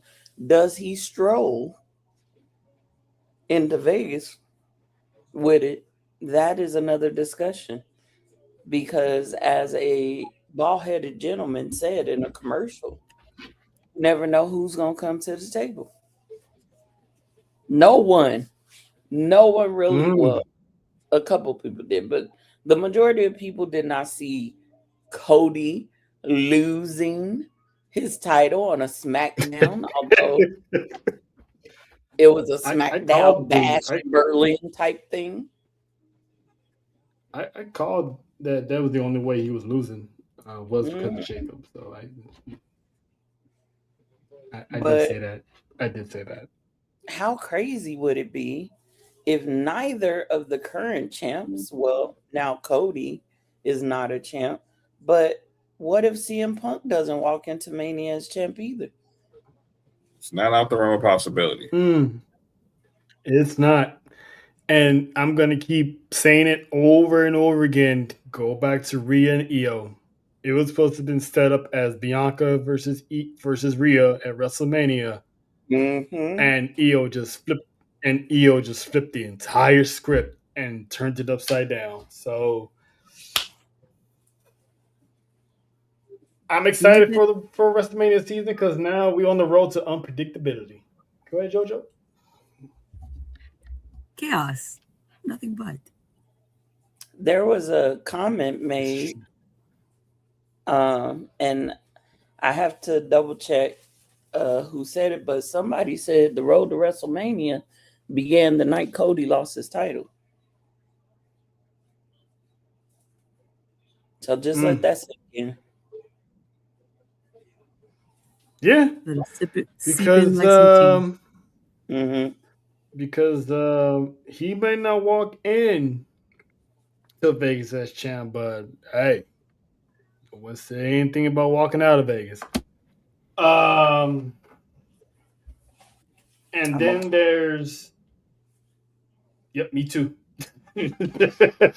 Me too, because I don't think the people are ready for another dose of truth because they're probably not gonna listen to us anyway, right, Faith? 100%. So listen, can we take a minute to discuss Braun Breaker for a second? Jesus Christ.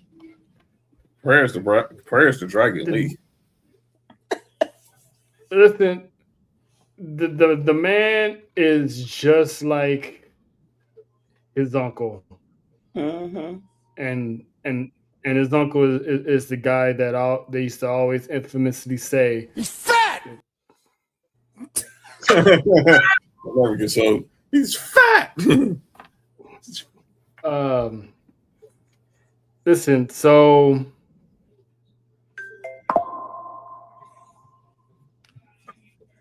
who was the wrestling again?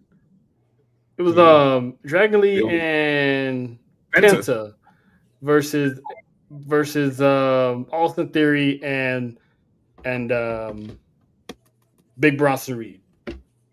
So match was cool. we was all wondering, where everyone was looking for Braun Breaker. Braun Breaker was nowhere to be seen. This man did another shout out to the Netflix drone, because when they follow this man when he's in the full 440, the dude shot out like a torpedo and tore Dragon Lee in half. Mm-hmm.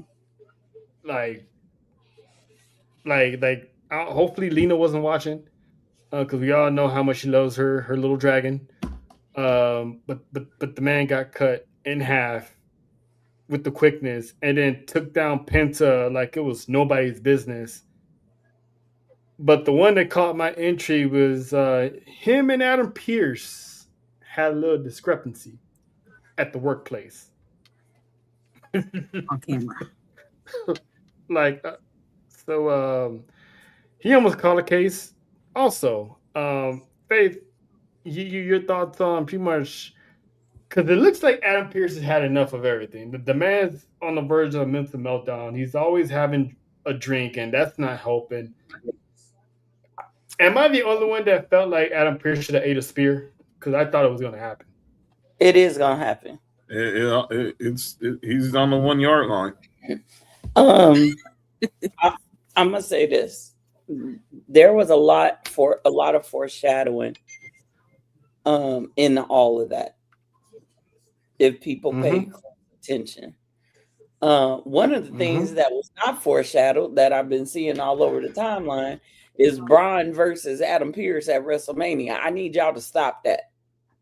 Yeah, I saw that dumb crap. I'm like, come on, what are you doing? That ain't no WrestleMania match. I put it at Chamber though. If Braun's not in Chamber, I'll put that Chamber. Adam Pearce is not suiting up for Mania. Let's get that. That is a Saturday night main event squash match. True that. Kind of like Pat McAfee versus Gunther. But this was actually good though. It was good. Pat held his own shit. Pat held his own. Okay. That was actually good though. This is what I gotta say about Mr. Braun Breaker. Mr. I tanned my front and forgot to tan my back. Boss. He did. Go back and look. He was tan. No, I'm not. I'm good. What are you talking about? His face and chest. You just said tan his front and tan his back. I said. I know what you meant, but you know how it sounded. No, I said they tanned his front and forgot to tan his back. Man, still tanning the dude's front is diabolical work, Faith. Even if you are talking about the dude's face, they said he ran so fast he ran tan off his back. Look, Braun Breaker. Number one, I'm enjoying him acting like his uncle because it is comedic gold every time he gets to freaking out. Number two, he's fat. Lord Jesus, the whole thing for him being indefinitely suspended. Now, of course, JT comes in on that part. Of course, JT diabolical himself. He always tries to say he sprinkled holy water on the screen anytime. Tell him something, Joe. Yeah. I didn't even do nothing this time. JT be lurking in the dark. Before he says it, I got JT's back. But y'all, I think this is what's gonna happen. And if I'm wrong, I'm wrong, but I feel like I'm right. Braun Breaker it was an intentional suspension. Mm-hmm. I don't think we see Braun until he pops up at the Rumble. I agree.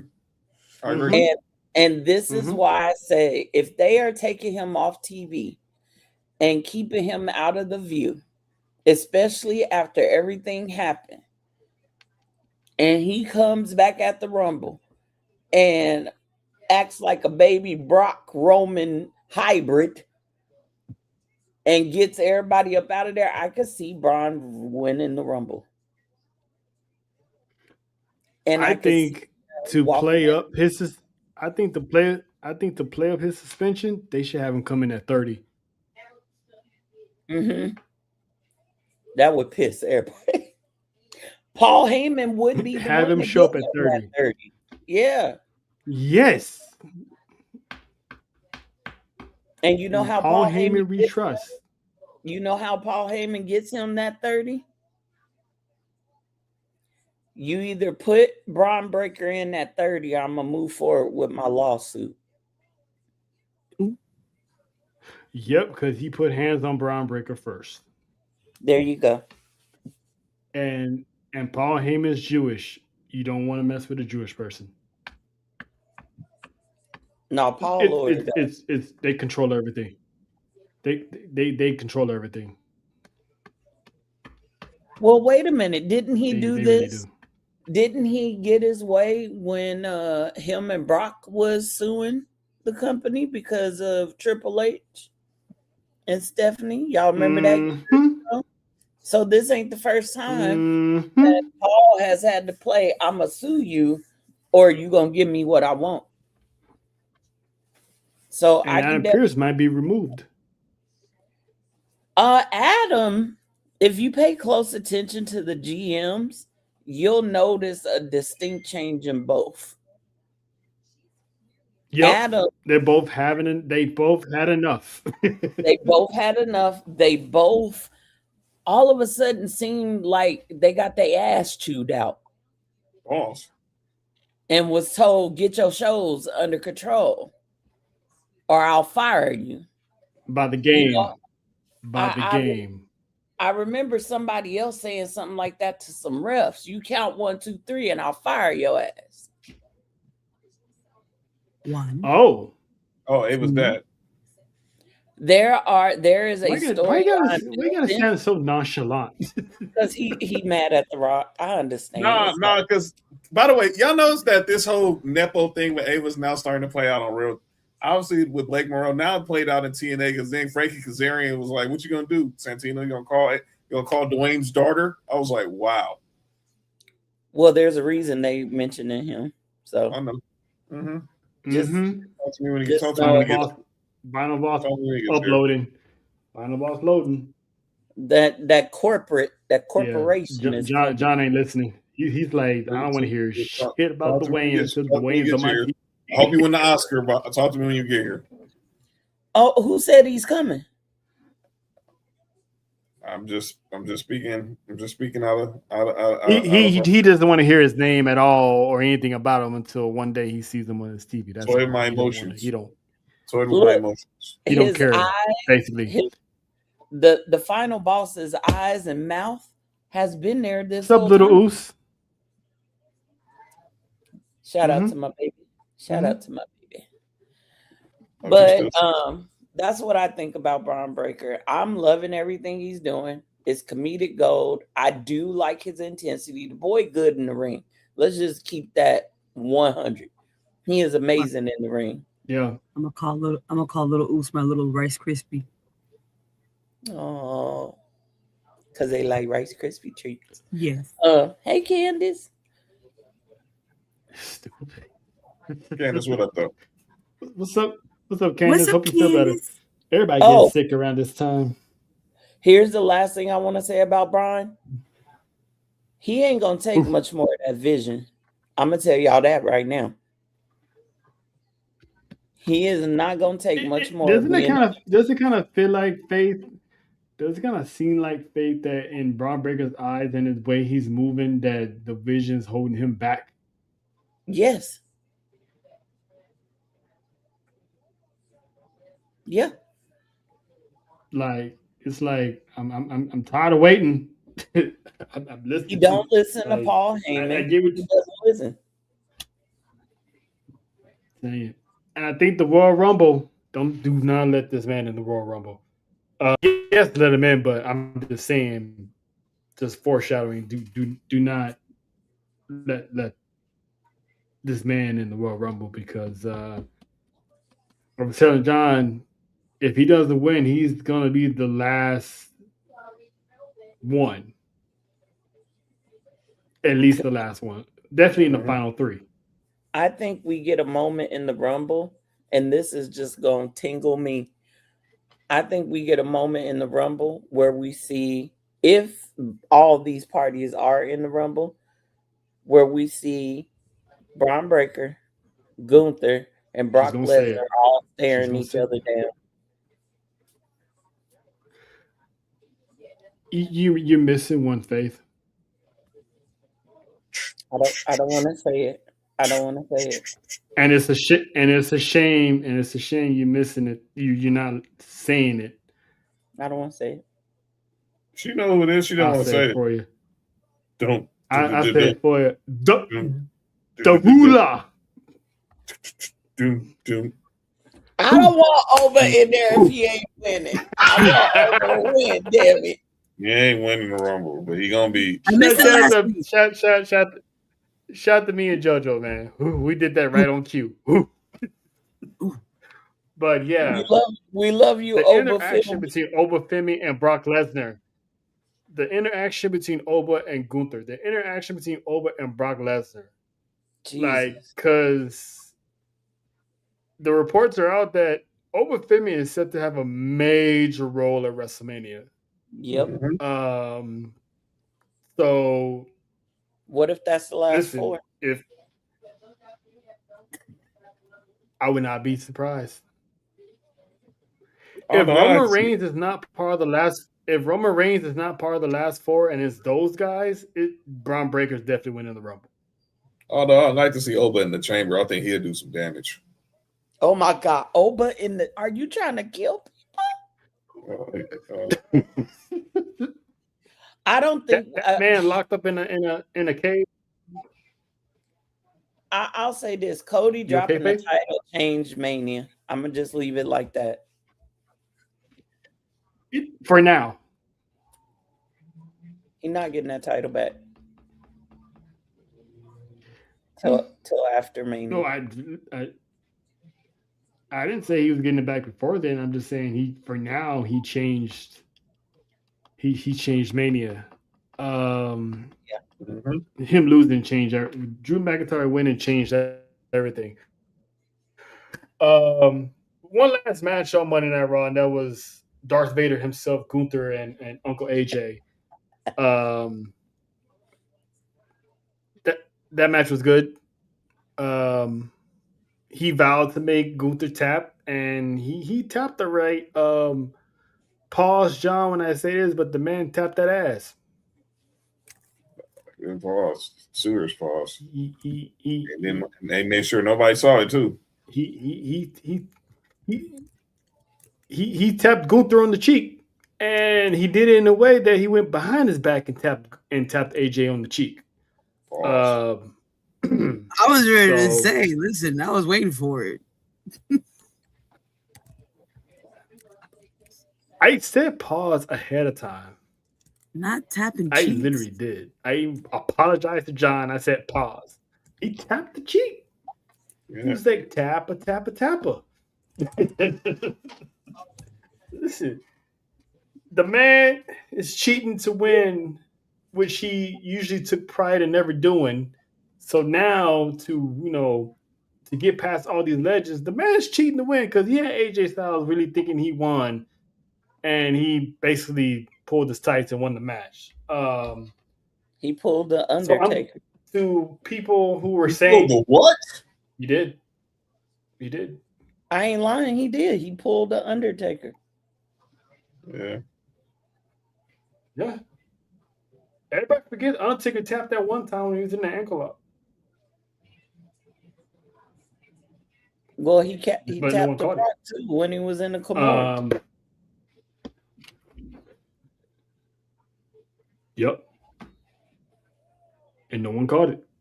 And he cheated to win by getting the Cena special. Not the Cena. But yeah, I'm forever calling it the Cena special. To everyone who was saying this was AJ Styles' final match, like, can we get past that narrative now?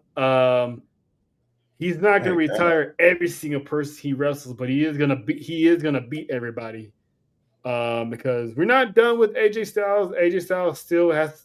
Actually, AJ is heading to Texas. That's right. Because he got some business with his old stomping grounds. He's going home to TNA. What does AJ have in store for TNA? We do not know. Hopefully, there's going to be a match at Genesis. Hopefully he's on the card because that would actually be cool.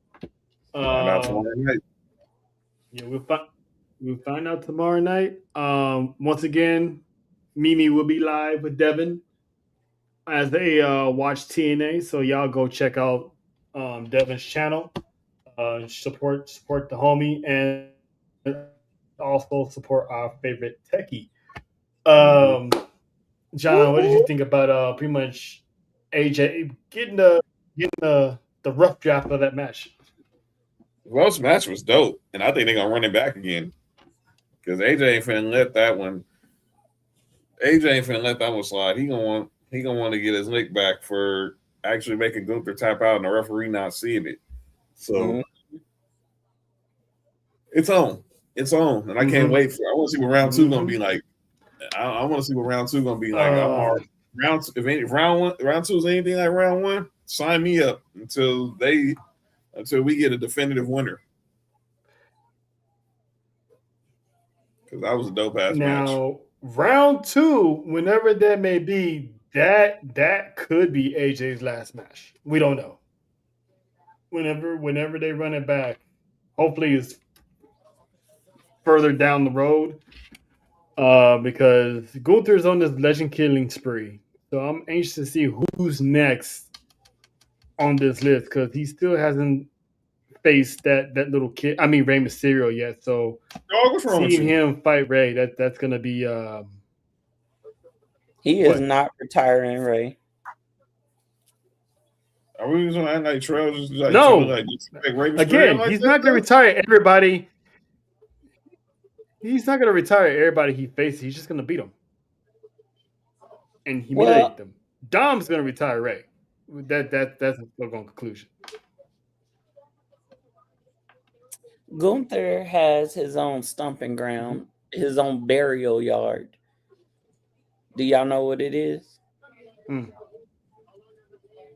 It's a special event. Where it Saturday night's main event. Exactly. That's his burial ground. So if we find out that him and AJ are having a match at any of the upcoming Saturday night main events, and I'm not necessarily saying Montreal because I think that'd be too soon. Nah. But any Saturday night main events after that, if we see him and AJ on the list, that could be AJ's final match at Saturday night main event at the hands of Gunther. Because there's no guarantee AJ Styles is making it to Vegas. No. I actually can he okay. I don't know how this would work, but would he be able to have his last match and retire in TNA? It's definitely possible. I mean, he's not showing up. He's not showing up for nothing. That's why I was thinking. I think WWE would want him. I think WWE will want him to have his last match there, and then he can go at TNA and have his final match there separately. Okay. I just think it would be cool for him to be able to, go back to his stomping grounds and leave his boots there. Yeah. But yeah, that's pretty much Monday Night Raw. We'll get some quick news, rumors. So we already talked about retirement tours and Gunther retiring people, but there's one future retiree that we're not talking about, and that is Uncle Ron. But first, before we do that, JoJo, you gotta go. You gotta go bye-bye. You gotta go bye-bye. Yeah, my girl. Okay, JoJo. Yeah, she had a long day, a long couple of days actually. So it's been like a long week and a half. JoJo the best. JoJo number one. Mm-hmm. Yeah. Thank you, Faith. You're welcome. Now, continue causing chaos for my voice. Thank you. I got you, girl. My fire alarm's going off. Oh shit! Who did change it? Who didn't? What? Listen, I Who was didn't ready to choose be the like, fire alarm? Just hello? like a minority. Just like a minority. We all looking around like, huh? We all did it too. Hello? All right, y'all. But Night. damn, JoJo, you gonna miss the game, but it's okay. I understand. I understand. I'll be watching. I'll probably be watching from the comfort of my my Yeah, covers. yeah, yeah. True, true. You can drop a comment in the comment section if you're still around. So, I'm just gonna be like JT. ladies and gentlemen, the Caribbean mommy lurking. See. Good night, guys. Bye, babe. Night. Good night. Bye, Faith. Bye, JoJo. All right. So back to what I was saying, Josh. So R-Truth, pretty much when he left the first time, we thought he was done, but then the fans, us, rallied and we got him back. Well, he signed. I don't know how long of the deal that he signed, but he did say once that deal was up, he wasn't re-signing or anything. So this is pretty much whatever deal he's on. This is the last of R-Truth. Yep. And he went on record and said that he wanted his last opponent to be The Miz. Awesome. He said he wanted to face The Miz in his final match because him and Miz have a story on and outside of the ring. And he remembers when The Miz came into WWE from the real world and basically gave him his praises, gave him his flowers, saying that The Miz is underrated and the things that he can do with him in the ring. So, I mean, these guys are linked because listen, those two headline Survivor Series when they teamed up against The Rock and John Cena in that epic, and The Rock's return to wrestling, which was a cool moment in itself. They were terrorizing the Raw roster. They were terrorizing Triple H and the Raw roster when they was, voicing their frustrations about not being utilized the way they should be. So, and then them coming back later on. So, how do you feel about pretty much The Miz being the chosen one? He didn't get a chance to retire John Cena, but he gets a chance to. Well, he's been nominated to retire Ron Cena. I don't have a problem with it. I mean, Truth has influenced so many people in that locker room, so it could have been anybody. Truth could have did it against could have had one of the young guys. I mean, we know Kurt Angle had Baron Corbin. We all see what happened with Cena and Gunther. I think he could have chose anybody, but he feels obviously him and Miz's story is always going to be forever in the WWE archives with Awesome Truth. Obviously taking out the trying to just wreck shot over everything John Cena was doing, then and Triple H was doing, and then obviously reuniting last year, 2 years ago at WrestleMania 40 to become World Tag Team Champs, and R-Truth getting that WrestleMania moment he hadn't had, that he'd been looking for pretty much his entire career, and obviously they're forever connected. So I'll be down to see Awesome Truth in the final match of Truth's career. Yeah. I'm back. Okay, Faith is back. Put the fire out. Faith, your thoughts on it? Yes, fire is out. One of my neighbors can't cook. But my thoughts on your thoughts on Uncle Ron. It makes a whole lot of sense to me. They have had, out of all the random partners that Truth has had, he was tag team partners with Kofi. He was tag team with Goldust, so on and so forth. The Awesome Truth, I think that is a fitting way for him to have his last match. They give us the most entertainment, to be honest. Y'all remember when Miz turned on Truth and the Wyatts was coming after him, and Miz tried to make up with Truth, and Truth slapped the dog piss out of his head. He told him, I hope you I think the word I have to use on YouTube is unalive. But I think it's fitting that Truth wants Miz to be his final opponent. That's an honor. You know, there's honor in the locker room, whether people think so or not. And for someone to come to you and say, hey, man, look, I'm ready to go on and hang my boots up, and I would like you to be the one to retire me. That's a lot. That's huge, especially the bigger the star. Just like Undertaker and Roman, just like Shawn Michaels and Ric Flair, which had me crying the whole time. I'm sorry, I love you. That was crazy.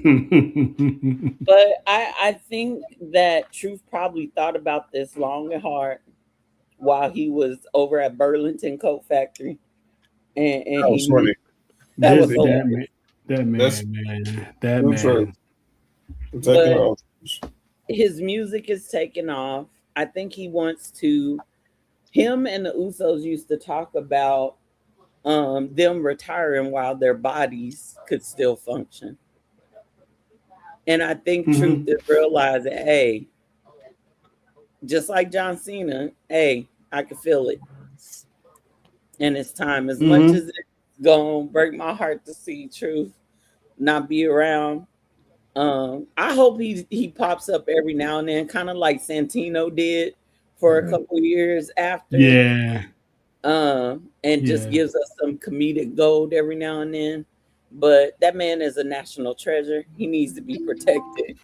And I think it's a fitting retirement for him.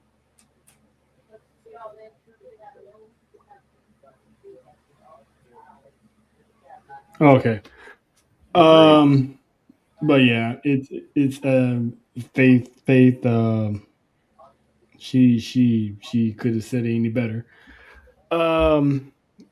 But now, speaking of contracts,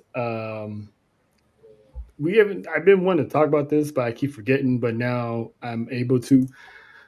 Tommaso Ciampa's contract is coming up, and he's not re-signing. It's believed he's not planning on renewing his contract.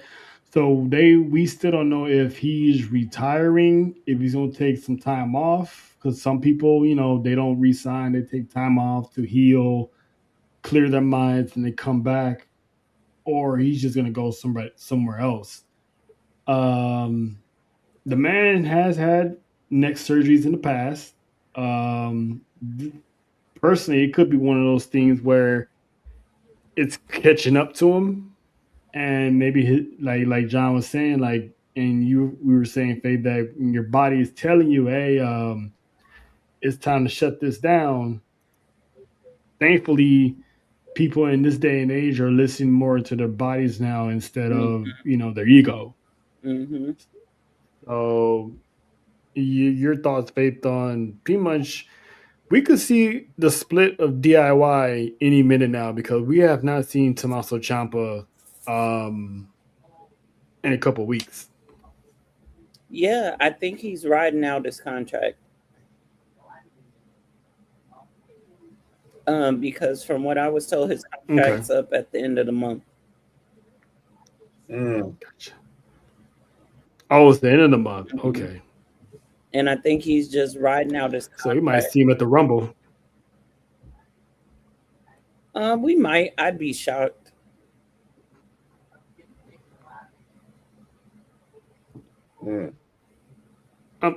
I'm sorry. I'm looking at a video that Nia Jax posted, like Trick and Lash getting a little cozy on the couch, and Nia's being a little hater. She third wheel. Yeah, of course she is. But I think DIY is already over. Kind of how they gave us that that silent end of A-Town Down Under. Mm-hmm. I think we're going to see a lot of tag teams that a lot of people had hopes and wishes for kind of break apart. Not all of them, because of course we need the tag division, but I think DIY is one. I think the Street Profits are done. They've ran their course at this point. We haven't seen them in months. No, we are rarely seeing the Motor City Machine Guns.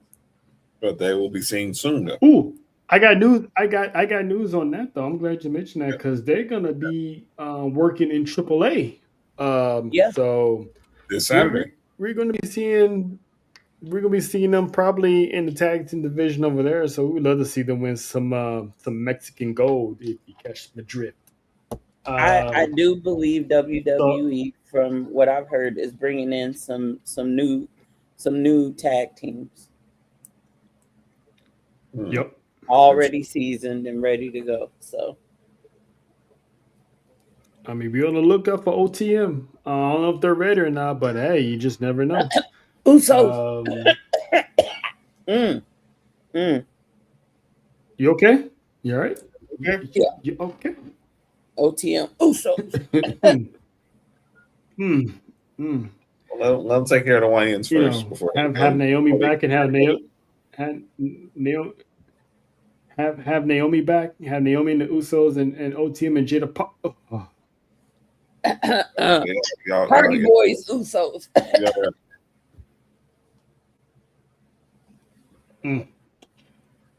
Usos, MFTs. Make this a family thing. You know what I'm saying? Well, it won't be the MFTs. It'll be God at that point. I said what I said. I know what you meant. I know what I said. Make that happen. Make that happen, please. There's so many teams that can take on the Usos. I am ready. I think they're just waiting for as long as it's not Alpha Academy. I think that's actually I had to tell y'all about that backstage because y'all ain't gonna believe me anyway. But I think it's gonna happen. Well, it's supposed to be like a serious storyline. That's why I made the remark I made about y'all expect me to take Tozawa and Oda seriously. No, I know. This ain't a one and done. This is gonna get drawn out because they got to start having these feuds to lead up to bigger feuds. Well, and here's the other thing. I think WWE, because the Usos told us the time frame that they're going to have those titles. They told us in their little promo on the stairs. And for the people who don't know, Faith, what is that timeline? 1 year. 1 year. So I think they're pretty much telling us. Go ahead. They're waiting to see, because Jim, he ain't going far from home. I'm gonna tell you that right now. Naomi's doing a couple months, maybe even shorter, because none of us know the exact date. We just know it's somewhere between February and March. And so they may be slowly walking into the tag matches. I think we will see Jay do a lot of singles. And if they pin Jay, then they'll get to get the title match. Kind of like the run they had when they were on SmackDown. So. Yep. I see that too. I don't think we're gonna see Jim. We see promos, but we're not gonna really see Jim during this European tour. Absolutely not. He was already in in LA waiting for Jay to show up. And went right back home after. Yep. And then you probably see him in Canada. Yeah, I can see that. Actually, they went to the club and then Jimmy went home. You know how the Usos are, man. They can't leave without go and have a little party. So I mean, Cody was there, so there was a lot of libations going on. Actually, if you look at some of the pictures, Jay is sitting with his hands tightly between his legs and he's looking straight forward. People have been pointing out, like they've been saying, like he looked like he's avoiding eye contact with a beverage. Like I said, when he won the tag team title with his brother, I think for me personally, I personally felt like that was the last lifeline. And I was like, hopefully him being on the road with his brother will have him on the, on the up and narrow. So hopefully that works. Because if you're trying to stop drinking, you're not looking nowhere. Jimmy said something. I went back and watched this interview and it made so much sense now. Jimmy said that his job as the older brother is to always make sure his younger brothers is good. And he said the thing he wanted the most, he's like, a single title run would be great. He said, but what I want more than anything is to be back with my twin. I think maybe Jimmy saw some things, or maybe he talked to Jay and was like, look, went to Triple H and Nick Khan and said, I got to be back with him. And Jay even has said himself over the years, he needs his brother. I don't think you got someone to talk to when the fans do too much. Yeah. And twins, when you are a twin, because we have twins in our family, when you are a twin, it's different. It is different. And especially, you can ask anybody in that family in interviews. His Vale Anawai talked about it a little bit. Jay and Jimmy are uber super close. I saw that one on Total Divas. Had Jay out there crying on the beach. Really did. I was gonna cry too. But I'll be quiet because y'all know I could talk about the Usos forever. Of course. No, but it's facts though, because that's what I was hoping when the Usos came back. I'm like, this is Jimmy's way of keeping, hopefully, Jay on the up and up, because when he was on his single runs, he was slipping. He was personally slipping. So him being around Jimmy can be like, look, we ain't doing this, we ain't doing that. All right, we're gonna go here, but we need you to chill because you're not messing this up for me because I got a baby on the way. So I'm gonna need you to chill. If I gotta chill, you gotta chill. So and it's like, huh? Did you catch what Jay said to him on Monday before they won the titles? What did he say? I missed it. I forgot. In the locker room, because it's directly related to what you're saying right now, Charlie. He told him, he said, look, I'm going to summarize. He said, I've been messing up a lot, and I don't want to mess this up for my brother. That's basically what he said. And and that's why he had the World Heavyweight Championship taken away from him. That match with Gunther and Goldberg didn't need that title, but it was an easy transition because Jay was slipping, and it's like, you know what? Let's just do it this way. And then what happened to Gunther? He wound up losing that championship anyway. He didn't even have it that long, so that goes to show that he wasn't meant to have that championship. And he was carrying a pretty bad injury. That too. But it's I'm glad to see them, killing it together. So hopefully it stays that way. Because the theme song we is love back. ourselves at Usos. Their theme song is back. They debuted it at Fanatics. For the day one-ish? Yeah, the original Uso song with a different Titantron. Oh, good. Okay. Just as long as I can still yeet, we good. Let's see. Let's see. We already got whipped of Truth. Tiffany. Tiffy time is on his way back. They was talking about it on Mimi's morning show, but one of the guys in the space was saying she had an ankle injury. That ankle injury was actually kayfabe, because storyline wise, Jay Cargo, smash her ankle. We don't actually know what her injury is because it's been determined to be undisclosed injury. So we don't know. It could be a term used for something else. Maybe not an injury at all, but they usually just say that. But she had an undisclosed injury. But good news is she is primed and ready to come back. And rumor has it she's going to have a major role on the road to WrestleMania, which is why she was featured in that commercial, being having a seat at that table. As much as some people don't like her, I love me some Tiffany time. WWE is very high on Tiffany Stratton.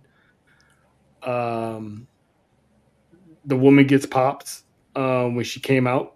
They're not Rhea Ripley type pops, but she still gets a reaction, a good positive reaction. So, John, how happy are you to see that the buff Barbie is pretty much on her way back to serve up some trouble? It's cool. I mean, I'm glad she's back. She's good. I know she's not everybody's cup of tea, and I'm not going to deny it. We're not even going to shake. I'm not even going to try to deny it. We know she's not everybody, and not everybody's meant for everybody. But if people did not think she was not coming back to be a prominent role in WrestleMania, you don't, in the words of our boy Matt, you don't know ball. You think they had her in that commercial just to be a hood ornament? No. Every person you saw in these WrestleMania commercials will have a prominent role in WrestleMania 42. Let's stick with the women. Yes, Charlotte Flair's in the commercial. She'll have a prominent role. Io Sky and Rhea Ripley in the commercial. They'll definitely have prominent roles.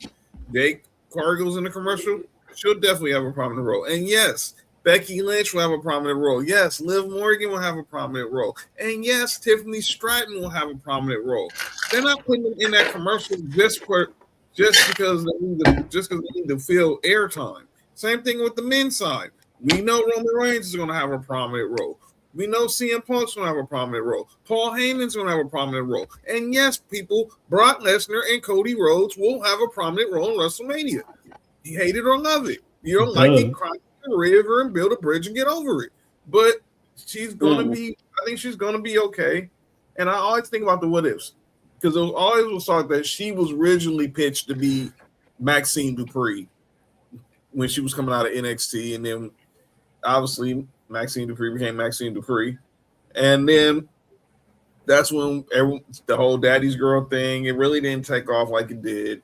But when she got out of that whole little shell, we saw that she actually has talent. Now she still got to work a little more on her character skills and everything. But that's all gonna come that's all gonna come with growth. Now I want to see how they bring her back. Does she have a little of that NXT Tiffany where she was kind of a little B word, or do we see the Tiffany that has basically became one of everybody's favorite blondes? Yeah. Well said. Faith, got anything you want to add to it? Yeah, I was one of those people that couldn't stand it. When Tiffany time came around, I wanted to clock out. But I will say this. She grew on me. As lately, a lot of the wrestlers are growing on me for various reasons, but Tiffy showed that she was one of the girls. She was one of the it women in the division. The only thing that soured me towards her was her comments to Charlotte. Mm-hmm. That's the thing. As far as her in-ring ability, I can't deny that at all. However, I think, and then this could be bold craziness, but I think that she comes back to dethrone Jade. I don't think that's not crazy. That's not crazy. If not to dethrone Jade, to interfere in some capacity.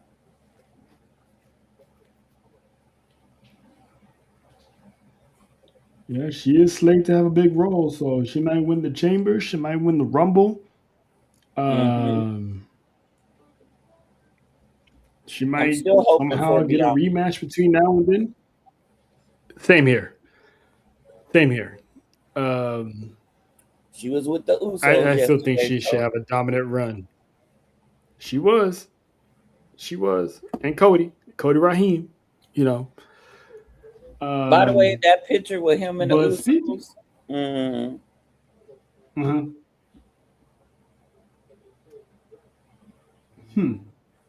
Little foreshadowing, huh, Faith? Remember, they all. Speaking of, goon with a shiesty mask. Speaking of Cody, I actually want to. We was talking about it earlier. John alluded to it earlier because he's seen it too. So we all pretty much had agreed that Roman Reigns is winning gold in 2026. So we all also, especially me and you, Faye, we all pretty much determined that Roman Reigns was going after the World Heavyweight Championship, that he was done with the WWE Championship. So there was reports that the rumored match was supposed to be in Cody Rhodes and Roman Reigns 3 for the championship, but supposedly those plans went awry when Drew McIntyre won the 3 stages of hell. Now, there's this. So, supposedly, between now and Vegas, Roman Reigns is supposed to, the rumor is, take it with a grain of salt because all sources is not good sources. We're not reporting anything. We just call what we see. So rumor has it that Roman Reigns is supposed to beat Drew McIntyre for the WWE Championship. And supposedly the rumored match of Cody versus Roman Reigns 3 is actually still supposed to happen. Is expected to happen in Vegas. However, it won't be just any Cody Rhodes. There's a rumor that he's supposed to beat Roman Reigns, but with a character change. In other words, we could get Homelander Cody at Vegas. Okay. Your thoughts on this quote unquote again rumored report, because not all sources are good sources. So again, take it with a grain of salt. But a lot of stuff be lining up sometimes, and we seen crazy stuff happen on the road to WrestleMania. Okay. Everything was on the right trajectory until Friday morning. Actually, it started that Wednesday. That's right. Yeah. And then Friday morning, the gavel came down and said, all right, Drew's taking it. Because the higher ups wanted him to take it. The middle higher ups did not. The plan was to have Cody hold on to that title for 1 to 2 more years, with either of those years being a full villainous heel run. Now that Drew, They didn't insert Jacob into this for no reason. Jacob is the catalyst for the change in Cody. Mm-hmm. He's the reason that the heel persona has been showing for months and months and months and months, for over a year. It's been slowly Ever since he beat KO at Saturday Night's main event. Mm-hmm. It's the seeds were there. And if you notice, when Cody arrived, I don't know if you guys saw this part of SmackDown. When Cody arrived to the arena, they were booing him. Mm-hmm. They were booing him massively. Then when they got in the arena, you could hear the boos, but you could also hear them pipe in some cheers and things. And that Cody Rhodes song. Mm-hmm. I'm not saying that Cody is falling off. I'm not saying Cody's not a great in-ring performer, but it's kind of like Sami Zayn. Sammy's underdog story has ran its course years ago. Mm-hmm. Cody's QB1 story has ran its course, and now it's time for the villain. And you got Jacob, and now you got Drew. Because Drew about to say something. He ain't about to let Cody forget who dethroned him. Nope. Yep. So then the rumor of Roman versus Drew for the WWE title, that would be a way to get back to Roman versus Cody. Here's my thing. I don't see it happening. I see Drew holding that title for a little bit. I do too. Let's be clear. WWE appreciated and enjoyed Drew when he was champ during the pandemic. He held it down. Mm-hmm. And I can see Drew holding that WWE title. One thing about Roman, he ain't going back for seconds. He's done with that WWE title. They dropped that seed that Roman would one day hold that World Heavyweight Championship when it was debuted. Do y'all remember Paul Heyman looking at that belt? He had his hand on it when it was sitting on that little pedestal. Mm-hmm. And he said something about... And Roman kind of looked at it like... Yes. That seed was planted many, many moons ago.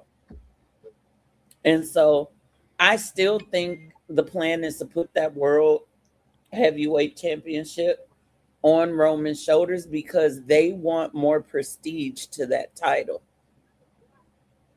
You mean the champs that held it didn't bring enough prestige? Well, let's be honest. There's only been Seth. Drew held it for 5 minutes and 46 seconds. Jay and Damian Priest. And Damian Priest. As much as I love Jay, as much as I love Drew, even Gunther, with all his accolades, it's still, the prestige is not there for that title. They want some real big names holding that title. So I still think that the World Heavyweight Championship is the goal. Now that Cody's lost his title, I still think we're going to get Punk versus Roman at Mania. Me too. And I think Roman walks out Mania with that title. I'm still holding out the theory that the next guy to dethrone Roman Reigns will be Braun Breaker. At SummerSlam. Yep. We're on the same. That's my theory. Yeah. He'll be the next guy. He's going to be the next guy because the way he's setting up right now, being uncontrolled, that man's going to be dangerous. Did y'all hear Brock Lesnar's interview? What interview? He did an interview? Yeah, he did it. I was shocked too. And he talked the whole time. I was like, wait a minute. I forget who he was doing the interview with. I'll send it to y'all. But he was asked one specific question. Cool. And the question was, do you want another title run? Would it be nice? And he said, at this juncture in my career and who I am, I don't need the title. But do I want another run? Yes. Well, where is SummerSlam? In his hometown, Minneapolis, Minnesota. In his backyard. So if we don't get Roman Braun at SummerSlam, we could see Roman Brock. Or if Roman drops before SummerSlam to Braun, we could see Braun and Brock for that title. So my question is this then. If they go back to Roman and Brock, what happens to that whole clause that Brock can't challenge Roman for the title ever again after the last man standing match from SummerSlam in Cashville? Drew that's for the WWE Undisputed Championship. The World Heavyweight Championship wasn't even. Yeah, that's a whole different title. Okay. Because you have to remember and that besides, title. Roman doesn't have Paul Heyman. Roman doesn't have Paul Heyman to enforce anything anymore. So, good point. There you go. Good point. But you also have to remember that title that Drew has is made up of the Universal title and the WWE title. The World Heavyweight title is a new baby. But I am gonna say this. There is a storyline that has to start this year. It has to for WrestleMania 43 to go the way it needs to go. And it has to start, I'm going to say, somewhere around SummerSlam Survivor Series. So Roman has to have that title at either of those for that. And the storyline has to kick off at one of those. For 43, for Roman's involvement at 43 to be what it needs to be. If y'all get what I'm saying. If you smell what Faith is cooking. There you go. No, I've been smelling it. Because he's ready. He's ready to retire. He's been talking about it in Instagram posts. Who? Dwayne or Roman? Dwayne. Oh yeah. He's tired. What if about all the time? What if Braun Breaker is that last resort, that guy for Dwayne? He's already chosen who he wants to retire him. No. I mean, working for getting that title off of Roman to kickstart that feud. Like, what if, Seth couldn't do it? Seth couldn't get it done. He messed up the plan not once, but multiple times. Solo couldn't do it, and he trusted Solo to do it. What if Braun Breaker is that last piece that Dwayne needed? He's The Rock's champion. Yep. I'm with you, True. I'm with you. And it wasn't Cody. It wasn't Cena. What if it's Braun Breaker? He sees Braun Breaker as his cyborg, his animal that's going to rip it from Roman Reigns. Braun Breaker and The Rock paired up is gold. Because that would give Braun Breaker an open door to everything and anything. And The Rock don't have to be there, so Braun Breaker don't have to worry about anyone being in his ear, tell him not to do this, not to do that. Rock can just be like, just take the title off of him. I don't care how you do it. Yep. Let him off the leash. Let him go crazy. Because we've yet to see Roman and Braun 1-on-1, so they're saving it for something. Because if I see another Bronson Reed Roman Reigns match, I'm gonna go crazy. I think he's done with that. If anything, I have a feeling we would have seen Roman a little bit sooner, but with Seth being injured, they just hold Roman off to Rumble. Now, I thought that you heard what I know. when you were kind of hinting at something about Roman earlier, but it's not what I thought it was. Oh, what's your version? There is a possibility that a certain person was planted into the vision by a certain architect who, on his return, theory, has a plan to make a temporary alliance with his big brother to come back and go after Paul Heyman and to tear down everything Paul Heyman has built.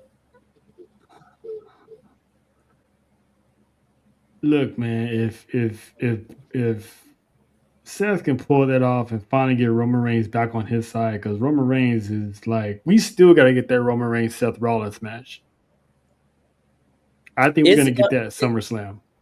It's going to happen.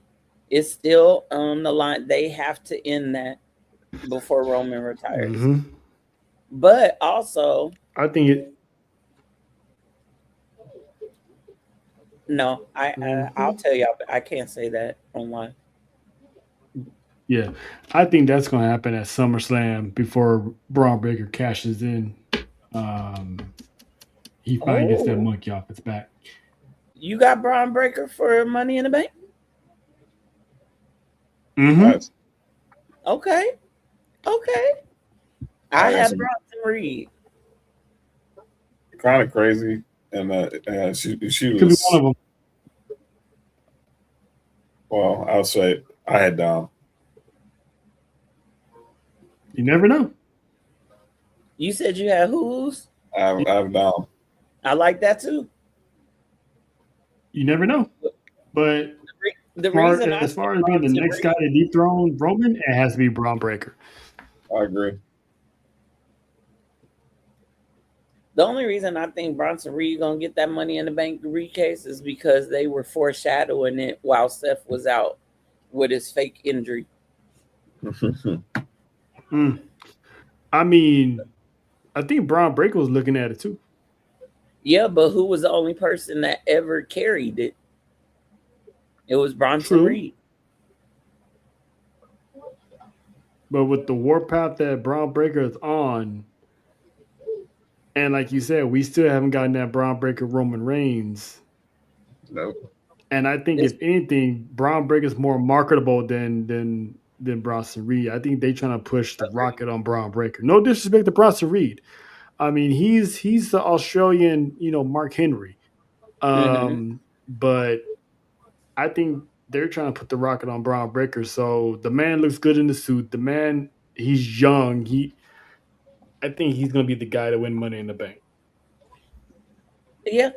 I mean, they said before the end of last year, reports came out that there were 3 people that were getting major pushes for 2026. Braun Breaker, Jacob Fatu, and one of the women.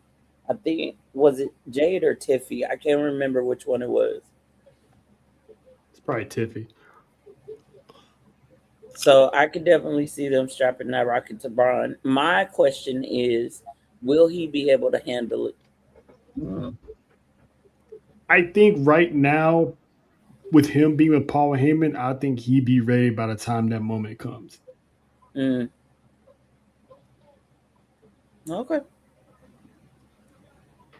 I believe so. Like the way y'all think? He'll prep him. He'll prep him between now and then. I mean, look what he did. Look what he did to a young Brock Lesnar. For real. So I'll say this: 2026 this year with WWE, especially now that they've brought in new creative leads, co-leads, writers. I think once they find their rhythm, because we can see it coming together with Raw and SmackDown lately since they've been at it. I think once the team collectively finds their rhythm, And you have to remember they got contracts to honor and uphold as well.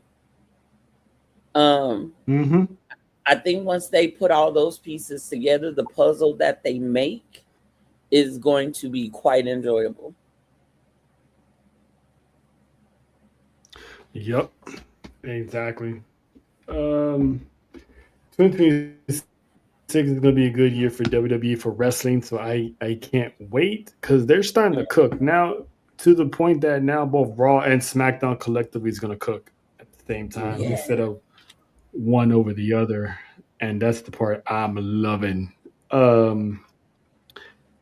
with that being said, TNA, I had some TNA news that in February they're going back to Nashville, so they're finally moving out of Florida. You know, they was housing themselves over there for a bit, but thanks to the TV deal, they're getting back on their feet, so they're heading back to Nashville in February. So it's going to be a mixture of live and take events per usual. So I'm happy for TNA. That partnership with WWE is exactly what they needed.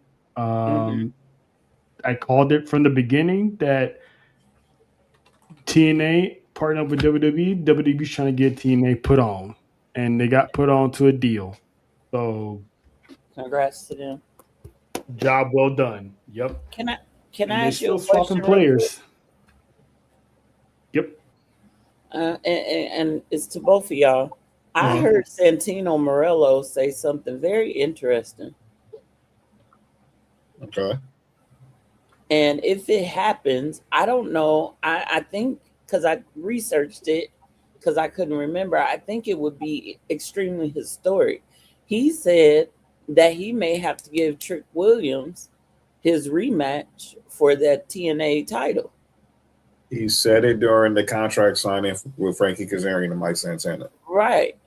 Because way it is, because obviously we all know Santana and Frankie respect Kazarian. So that was the original main event for Genesis. But after Kazarian, but they pulled an audible, and Frankie and Mike Santana said, going into this new era, and we're gonna meet on the first TNA and the AMC era, which is tomorrow night in Dallas. Santana was basically saying, if Santana you lose, you go to the back of the line. But and obviously it's Frankie, you need an opponent for Genesis. That's where the talks about calling, him up, calling up, saying he just mentioned Trick Williams, but Santino's still out of it because he's still heartbroken for getting stabbed in the back of his daughter. I mean, listen, ain't no telling. Ain't no telling. They may do it, but with Trick being on SmackDown and moving on up, I have yet to see WWE mix main roster talent with TNA, so it remains to be seen if Trick will actually get that call from Santino. And then Nick Nemeth hitting about calling a shot tomorrow night as well. What if Trick, and I know this is a far-fetched what if he did win it back and brought it to main roster? Would that be a first? Oh, it would. It definitely be a first. Because it was still a first when he brought it to NXT, so it'd be a first then. But I guess saying they're in London tomorrow, and there've been no hints that he's probably heading back to the States. Because there's even talk about, obviously, I know Troy's going to get into the news about the Rascals. There's also talk about Leon Slater hopping on the European tour as well. So that's a whole fluid situation. Yeah, ain't no telling what's going on about that. But quick thing about the Rascals, AEW did sign all 4 members of the Rascals today. They were reported backstage at AEW and they signed their contracts. What Tony Khan's going to do with them, I don't know. Because let's be honest, AEW has a whole lot of roster in the first place. So I don't know why they went ahead and signed 4 more people. I'm going to stick to my guns and say this is just to take a jab at TNA. because I called it from the beginning with this new deal with TNA partnering up with WWE. TNA has a chance to take over AEW as the number 2 brand. So now I think Tony Khan is shifting his focus from WWE to TNA because now he's signing TNA stars. Jake Something is signed already. Josh Alexander is signed over there. Now they signed the Rascals. So I think now Tony Khan shifting his focus and trying to kill TNA while TNA is about to get really, started.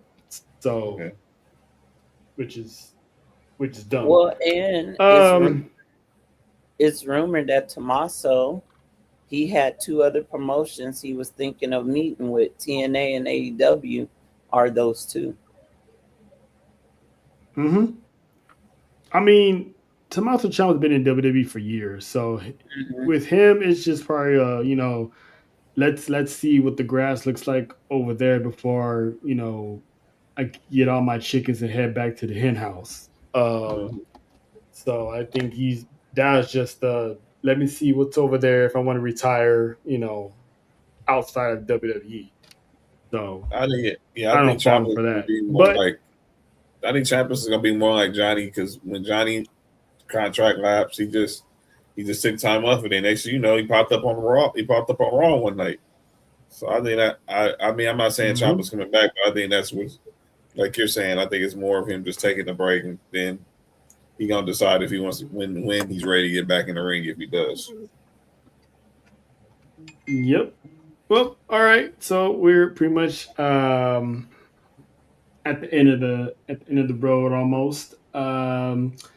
Let's get into one of my favorite segments. And Faith, since this is your first time here for this newly crowned segment, I'm already. Let's get into it. It's that time for the infamous, This is what we doing. We doing this. What we doing? I made this song. You like it or what? How about no? How about no? Hey. Let me be clear. That dude listen. That I look 10 times better than the AI version of me, ladies and gentlemen. Y'all look like brothers. As long as you don't say we're Sean and Marlon, that's what matters. Really? You had to go there. Just had to be Sean and Marlon, huh? Just had to be Sean and Marlon, huh?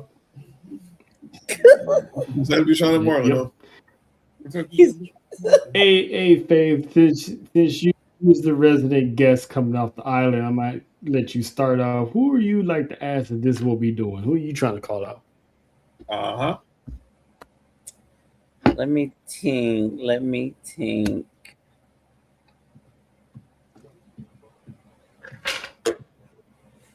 It doesn't. It could be anybody, right? Anybody. Candace, we gotta make one for Sports Review for calling out names. Gotta keep. I'll talk to Chaos Productions, see what they got in the lab. They got something in the lab, but Chaotic Productions. But that's just strictly for Wednesdays. All right. I'm ready. This is yours. All right. Lance and Hawaii. Oh no. Oh no.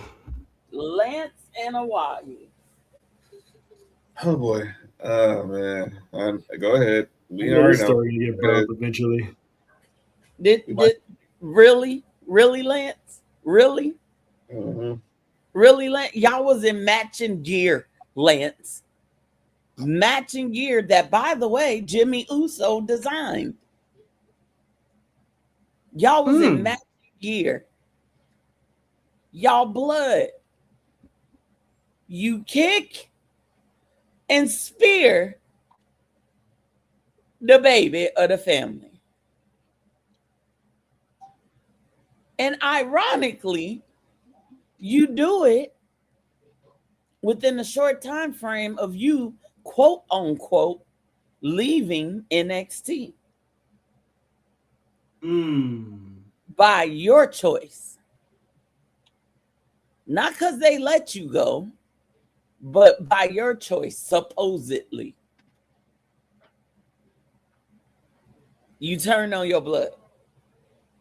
And then you let it be known in your little cryptic IG post that you were sent by somebody.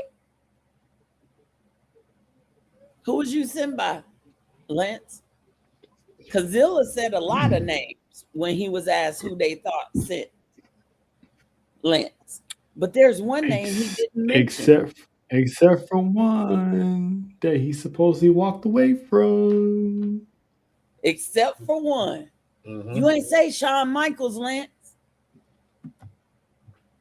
Now, I also know that Zilla been meeting up with Jay and Jimmy and Jacob.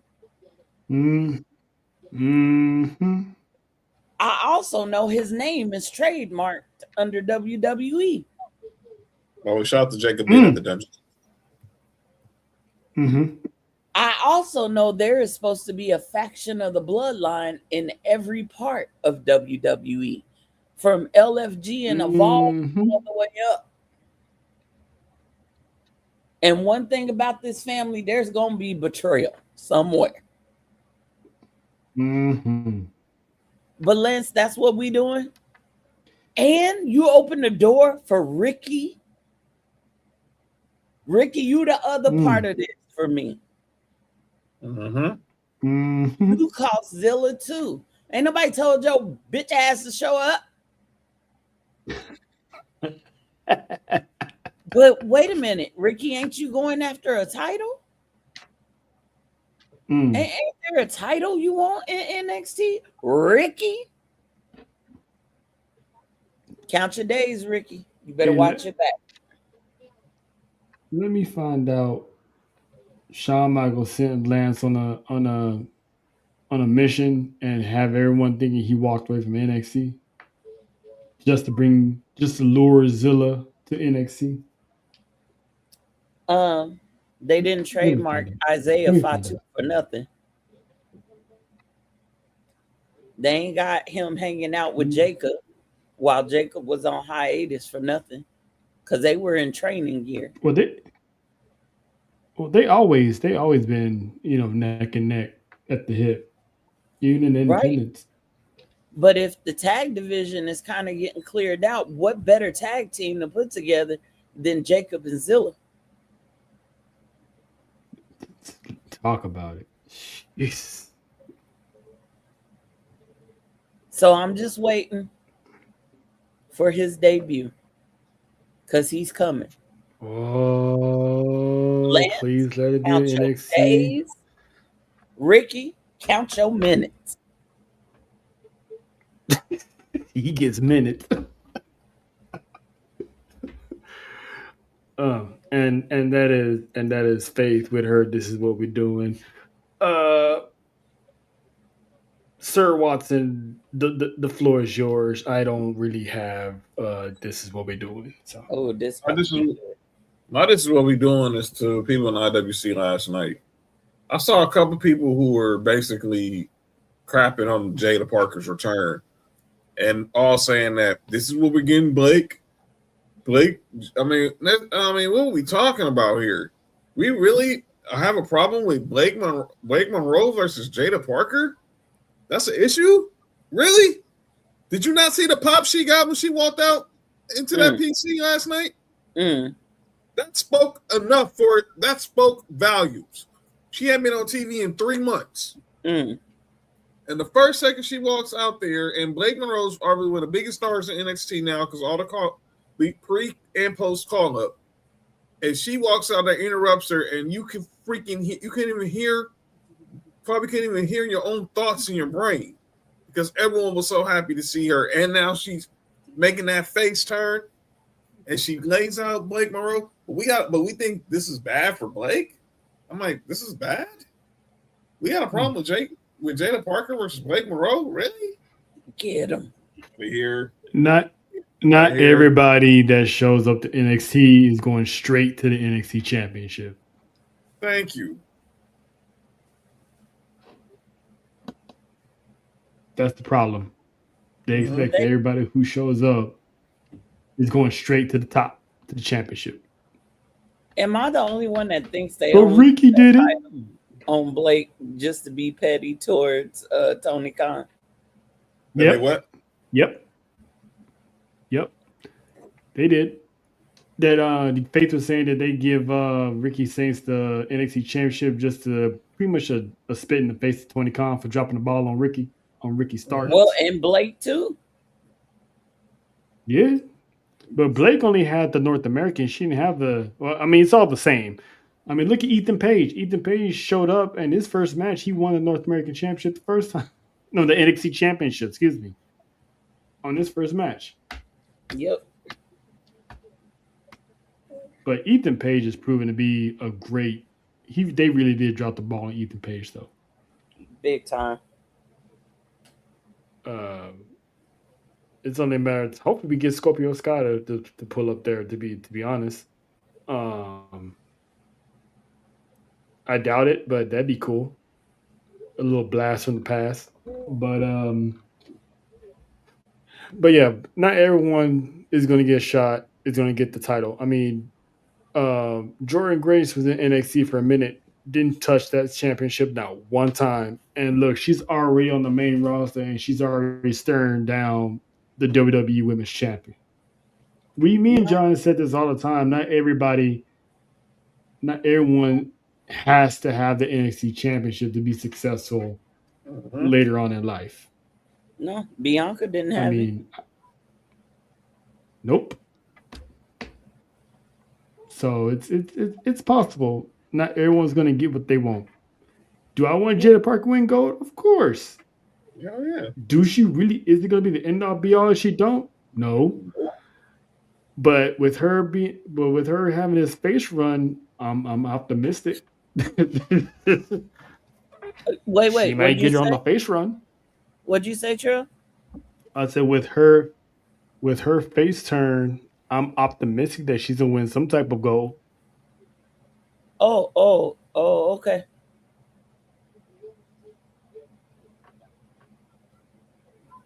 Optimistic. You never know. She went from really feuding with from Thea Hill to being fed Jada Parker. Someone save her or being fed to or King Kevin NXT to feud with Jada Parker instead of going to the main roster. Can we stop the crap? Get them, Moose. Cut the crap. Come on, dude. Seriously. I was riding Jada Parker's nutsack for last. Shut up. Do people not realize your career in NXT and your career on the main roster is two different things? They don't. No, they don't. It's not the same. It's still a developmental brand.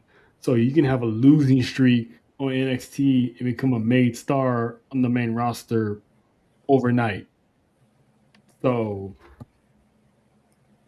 let it cook. I mean, Blake Mariah May, she has that perfect character that, she can win some matches, she can lose some matches, but the people who are in the match with her are going to benefit. Mm-hmm. So I like this type of Blake Monroe because she can go both ways with her character. So listen, it's developmental. We needed Jay Parker back. She's going to be a key piece in that women's division. Mm-hmm. So let that woman have her shine. And go ahead, Faith. I don't know why people acting like they ain't missed that cake. Y'all better shut up. I damn sure did. Seriously. I damn sure did. That woman with her long hair when it's not in a ponytail. I mean, she might be a tweener, but people love her. So, she might lean towards that a little bit. You know what I'm saying? So either way it goes. Everybody love Miss Parker. She's getting that love now. Yeah, you heard. She's getting that love now. You can't even hear. You can't even hear. Miss Parker. Miss Parker. Miss Parker. Yep. They always. And you notice, Faith. You notice, Faith, that both her and OTM are still on the same side of the fence. Come on. And it sounds like they're gonna be tag team champs real soon. I just got one question for Jada. I don't know if I should say. I'm scared. Is this gonna make JoJo upset? Go ahead. You know that? I just want to know how Jada gonna feel when the Usos show up in NXT to fight OTM. I just want to know who she gonna root for. No, Usos don't leave. I just want to know who she rooting for. She gonna yeet or no yeet? What we doing? All right, man. Hey, let me tell you this. Let me tell you this, Faith. You remember when Jay used to flirt with Rhea, be like, "Hey, mommy," Yes. all that stuff. Yeah. Let me find out that Usos put up the NXT and he started doing that with Jada Parker. I'm like, mm-hmm. You mean he continues to do it with Jada Parker? You like, this time in public. True. Like, hey, Miss Parker. Y'all know y'all be seeing Jay high stepping. That'll be something. After he do a move in the ring, y'all know what it is. You know what it is. I'm just waiting for Jada to yeet just one time. Oh my God! When she do trail, y'all gonna have to come get me. She does it one time. It could be like low key, like when she think no one gonna notice. I mean, I saw you. She could do it with one hand, just a little. I saw you. Yeah. Mm-hmm. Yep. I just want to know who she's rolling with. We got the last segment. My favorite segment is it's called We Acknowledge. We like to give flowers and shout outs to people who do good in the wrestling community or anything thereof. So I'll lead this one. My acknowledgement is two group of guys that don't get enough flowers as they should. I mean, for the most better part, you always have Michael Cole and Pat McAfee, giving us gems, giving us gold. You know what I'm saying? But there's a group on SmackDown that has been killing it that we haven't seen since Michael Cole and Taz. And that is Joe Tessitore and Wade Barrett. When they called that main event on SmackDown in that 3 stages of hell, they were cooking. They had me invested in this match. They had me excited in this match. They gave me panic attacks in this match. And there was a few moments, I don't know if you guys noticed, that Wade Barrett was taking the lead in calling that match. Joe Tessitore was quiet for a good 30 seconds, 30 to 45 seconds. He was. And then Joe comes in. Joe comes in and he takes the lead. So it's like these two have been doing some great work together.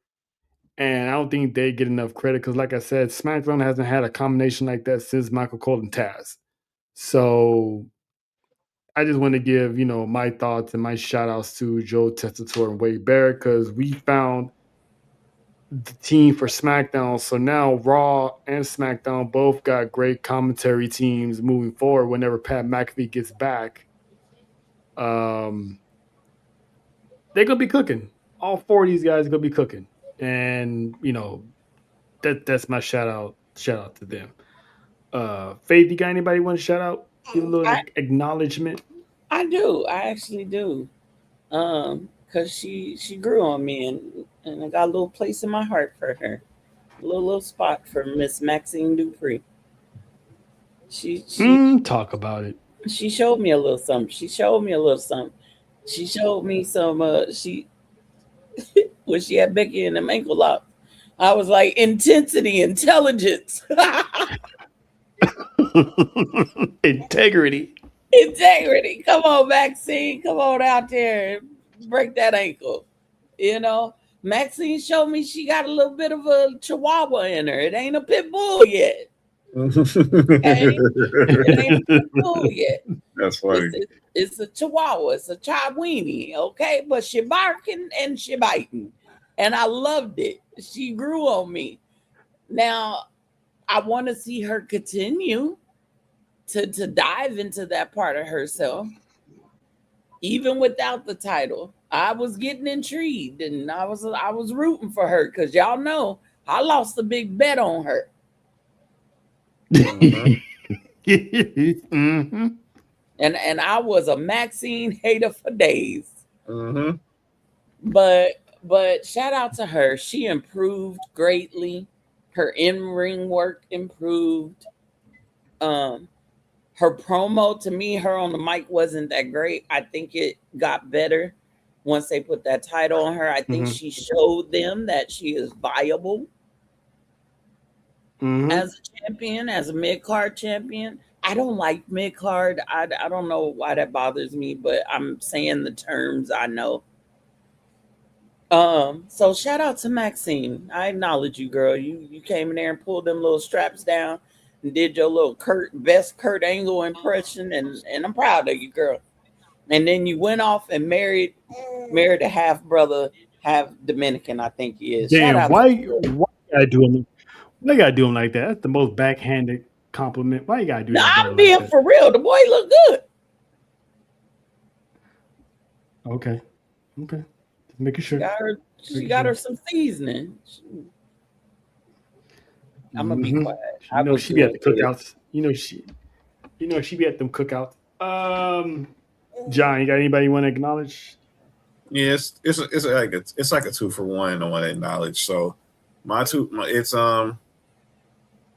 need to acknowledge this to TNA and to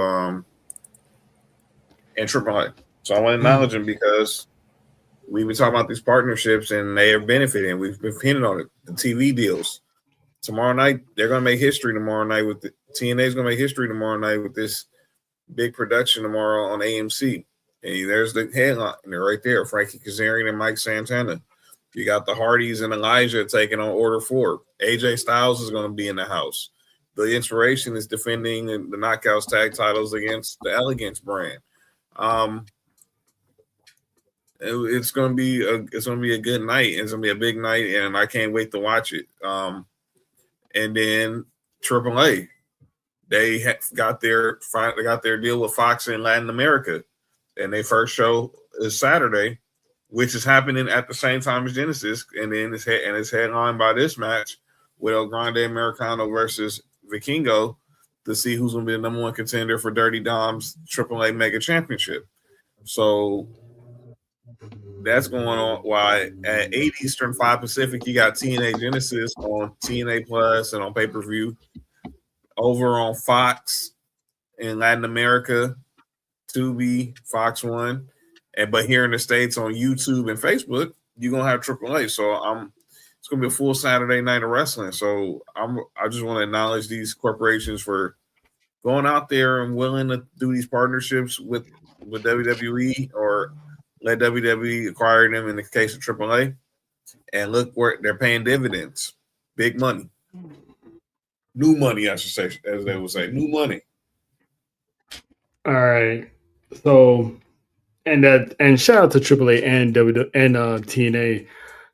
All got TV deals thanks to WWE. So we all everybody winning. So before we get out of here, though, I actually want to play a game with y'all. I was hoping JoJo was here, but she's not here, so we're gonna do it without her. But it's called Giving It Up. So let me set the. Bear with me. It's called Giving It Up. So there's a dinner table. We at a restaurant. You got 9 former and current world champions sitting at the table. Chopping it up, going, talking about their history, talking about their stories, what's, just mingling with the boys, right? Mm-hmm. Randy Orton walks in. He wants a seat at this table. But again, it's all full. There's only 9 seats and they're occupied. So I want everyone to think about it very, very, very long and hard before you answer this question. And everyone that's watching in the chat, take emotion out the window. Use logic when you answer this. Who's giving up their seat at the table for Randy Orton? Oh, boy. I think the logical one would be Cody. The logical ones are either Cody or Drew. But if I had to guess, so it's either Cody or Drew. One of them are giving up their seat for Orton. So if you would pick one, who would you pick and why?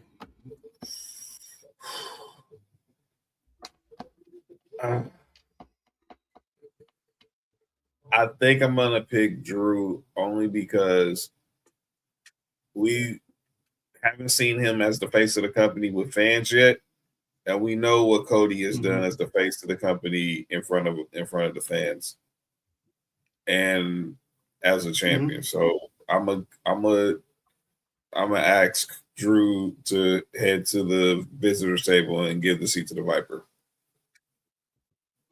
All right, Faith.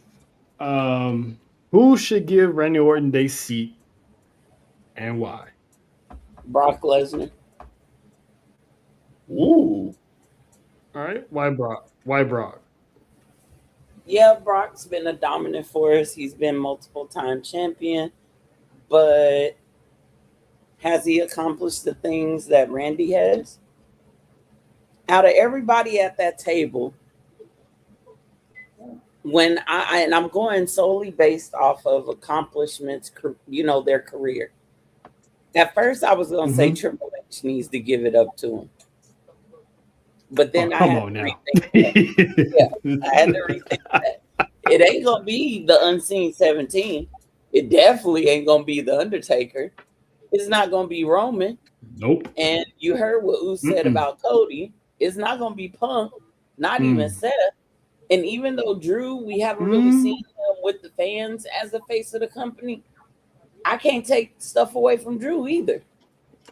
But Brock to me was a kidnapper. He kidnapped the title and held on to it like a little baby for years. Other than F5 and people, you really didn't do nothing. Okay. How did you get the Money in the Bank contract? Paul Heyman got you in at the last minute, and you were a bully, and you went in there and took it from Mustafa Ali. So for me, Brock is the least of the people sitting at the table. He should get up. He should be made to get up and give Randy a spot. Okay. Now here's mine, and it might shock some people. Yeah, you heard me. Sorry, little Uce is here. But I think it's Seth. I think Seth Rollins should give up his seat to Randy Orton. Because let's talk about it. So Faith mentioned Brock Lesnar. Okay, so he became the youngest WWE champion. He's been doing his young career. He's been in there with who's who of legends: Ric Flair, Hulk Hogan, The Rock. He's beaten them, right? Goes to UFC, dominates UFC, becomes world heavyweight champion in UFC on his third match, if I'm not mistaken. After he done that, he comes back to WWE, beats The Undertaker, being the first one to give Undertaker an L on his WrestleMania streak. Became multi-time world champion after that. Highly decorated. That's a legacy of itself, right? Then you have Cody Rhodes. Made a name for himself in New Japan, became a legend in New Japan by being one of the founding members of the Bullet Club. Goes to AEW, starts his own company, and was the man over there. And of course, he has the Rhodes name. Roman, John, Undertaker, we don't need to run down their resumes. They got the legacy. Seth Rollins has all those championships, but what type of legacy does Seth Rollins really have? What has Seth Rollins done memorable that have you thinking, oh, yep, that's Seth Rollins? I mean, having Roman Reigns in the back. That's not a legacy though. That's a moment.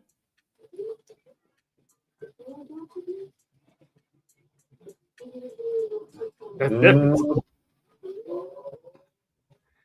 That's a moment. Yeah, it changed the trajectory of how the Money in the Bank is. But for me, in my personal opinion, I think as everybody here who actually have decades of a legacy to build on, I think he's been like the greatest workhorse. Everybody else in that room, in that conversation, has been seen as a main event. Seth Rollins is the only guy who's still looked at as the greatest workhorse. And usually workhorse is mid-card talent. I mean, that's a collective. That's his legacy, though.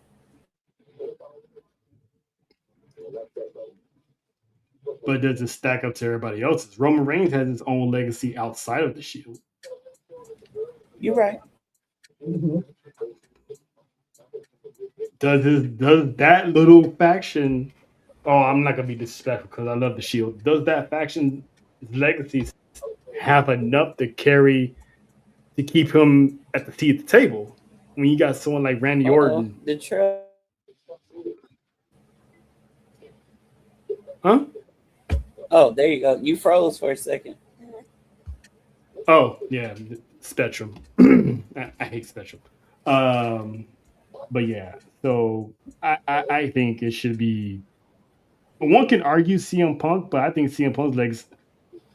If someone would have made an argument to have CM Punk get up from the table, I wouldn't be mad.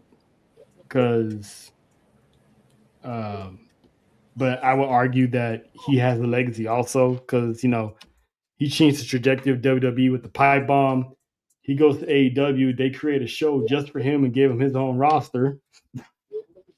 And once he left AEW, that show went to shit. And one of them got canceled. So, but does CM Punk have enough legacy to stay at the table? More than Seth does, yes. There you go. So that's why Seth Rollins should, give it. And I'm gonna say more than Brock. The reason I chose Brock, and I had to think about my words. What I'm trying to say is all the men. Can you put that picture back up there real quick? Yeah. All the men at that table have put the company on its back and made it something. For me, Brock has not done that. He has great accomplishments. I'm not saying that he doesn't. He was the youngest champ. He's fought everybody. He did take the streak off the board. He did all those things. But when he held the title, he disappeared. Nothing he did built up WWE. In fact, he talked crap about WWE while he held the titles. Those other men at the table, they did something for the company. Like you said, John Cena, Undertaker, Roman, we don't even need to talk about what they've done. Triple H, Cody, Punk, even Drew. It's very little with Drew because Drew's run at the top technically is just now starting, even though he held the title during the pandemic. Just like John said, we don't know how he is with fans and being the face of the company. So that's why I chose Brock. No. Brock was not one of those pillars for me. And Randy is. Oh no. I'm not saying you wrong. I knew we all was gonna have our separate answers and our reasoning. So that was just from my POV. So yours isn't wrong either, and neither is Jean. So that's why I wanted to play that game because I wanted to get, I knew everyone was gonna have a unanimous answer. So that's all I wanted out of it. Hey, look who's back. Girl.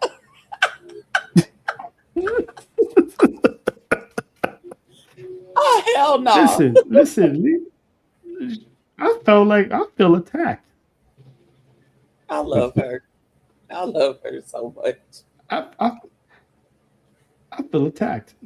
She said she took a nap and everything and woke up and we still here. Don't hate on us because we live on the West Coast. Listen, we had a lot to talk about, and I really want to play that game.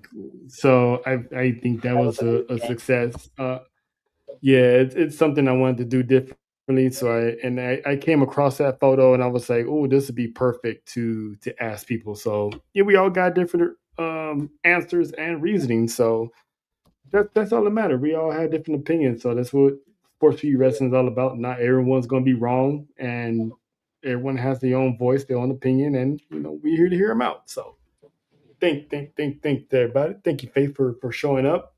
You're welcome. You're welcome. Tomorrow, Best in the World. Me, Jeremy, Jake is back, and Mr. Faith himself, Big Dale. I expect to see Faith in the comments, per usual. Yep. But Best in the World tomorrow, 4 p.m., 4:15 p.m. Pacific. As always, Sports U will be back Friday as they gear up for the Natty, which is coming. So they're going to have y'all and all the coaches getting fired and possibly John Harbaugh joining the Giants. They'll talk about that on Friday as well. TNA Genesis, AAA this weekend. Y'all go out there, have some fun. Enjoy the wrestling this week. TNA Impact debuts tomorrow on AMC Plus, AMC channel. Y'all go check that out. Check out Mimi on Devin the Tribal Chief's YouTubical page. They're gonna give some great content there.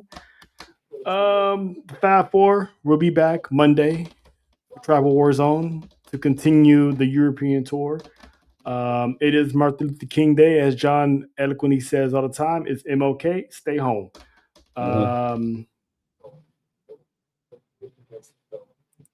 Oh yeah, she wanted to break this news, but unfortunately she fell ill. Our girl Nessa will be live at TNA Genesis in Dallas, Texas, representing the brand, representing both brands and representing CCN. So shout out to her, because me and John have yet to go to a TNA event. So the fact that you are going before us, big props, big massive props. We hope we were close, but too close. It was too close to Mania, unfortunately. Yeah, so hopefully you have some fun, and hopefully your voice comes back a little bit by then. Because I know she had hopes of using her microphone that she had, maybe get some little interviews with people. But sometimes we deal with the cards that are dealt. But pray that you have fun and have a safe travel with you, Anthony, Dad, and Josiah. So that would be Josiah's first ever wrestling event. So I'm happy for the kid, because I know how it is to go to a first event for the first time as when I was in high school. So, hold on. Oh, my bad. Okay. Now that's love. That's love. That's all love. Listen, me, I'm going to be, I would say I'll keep my eyes open, but I'll be in San Diego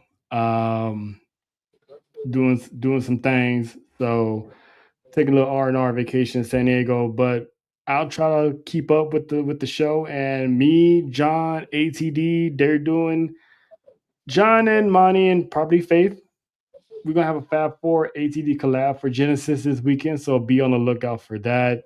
Promos and stuff will be coming out this week. I'm pretty sure they're going to have something set up.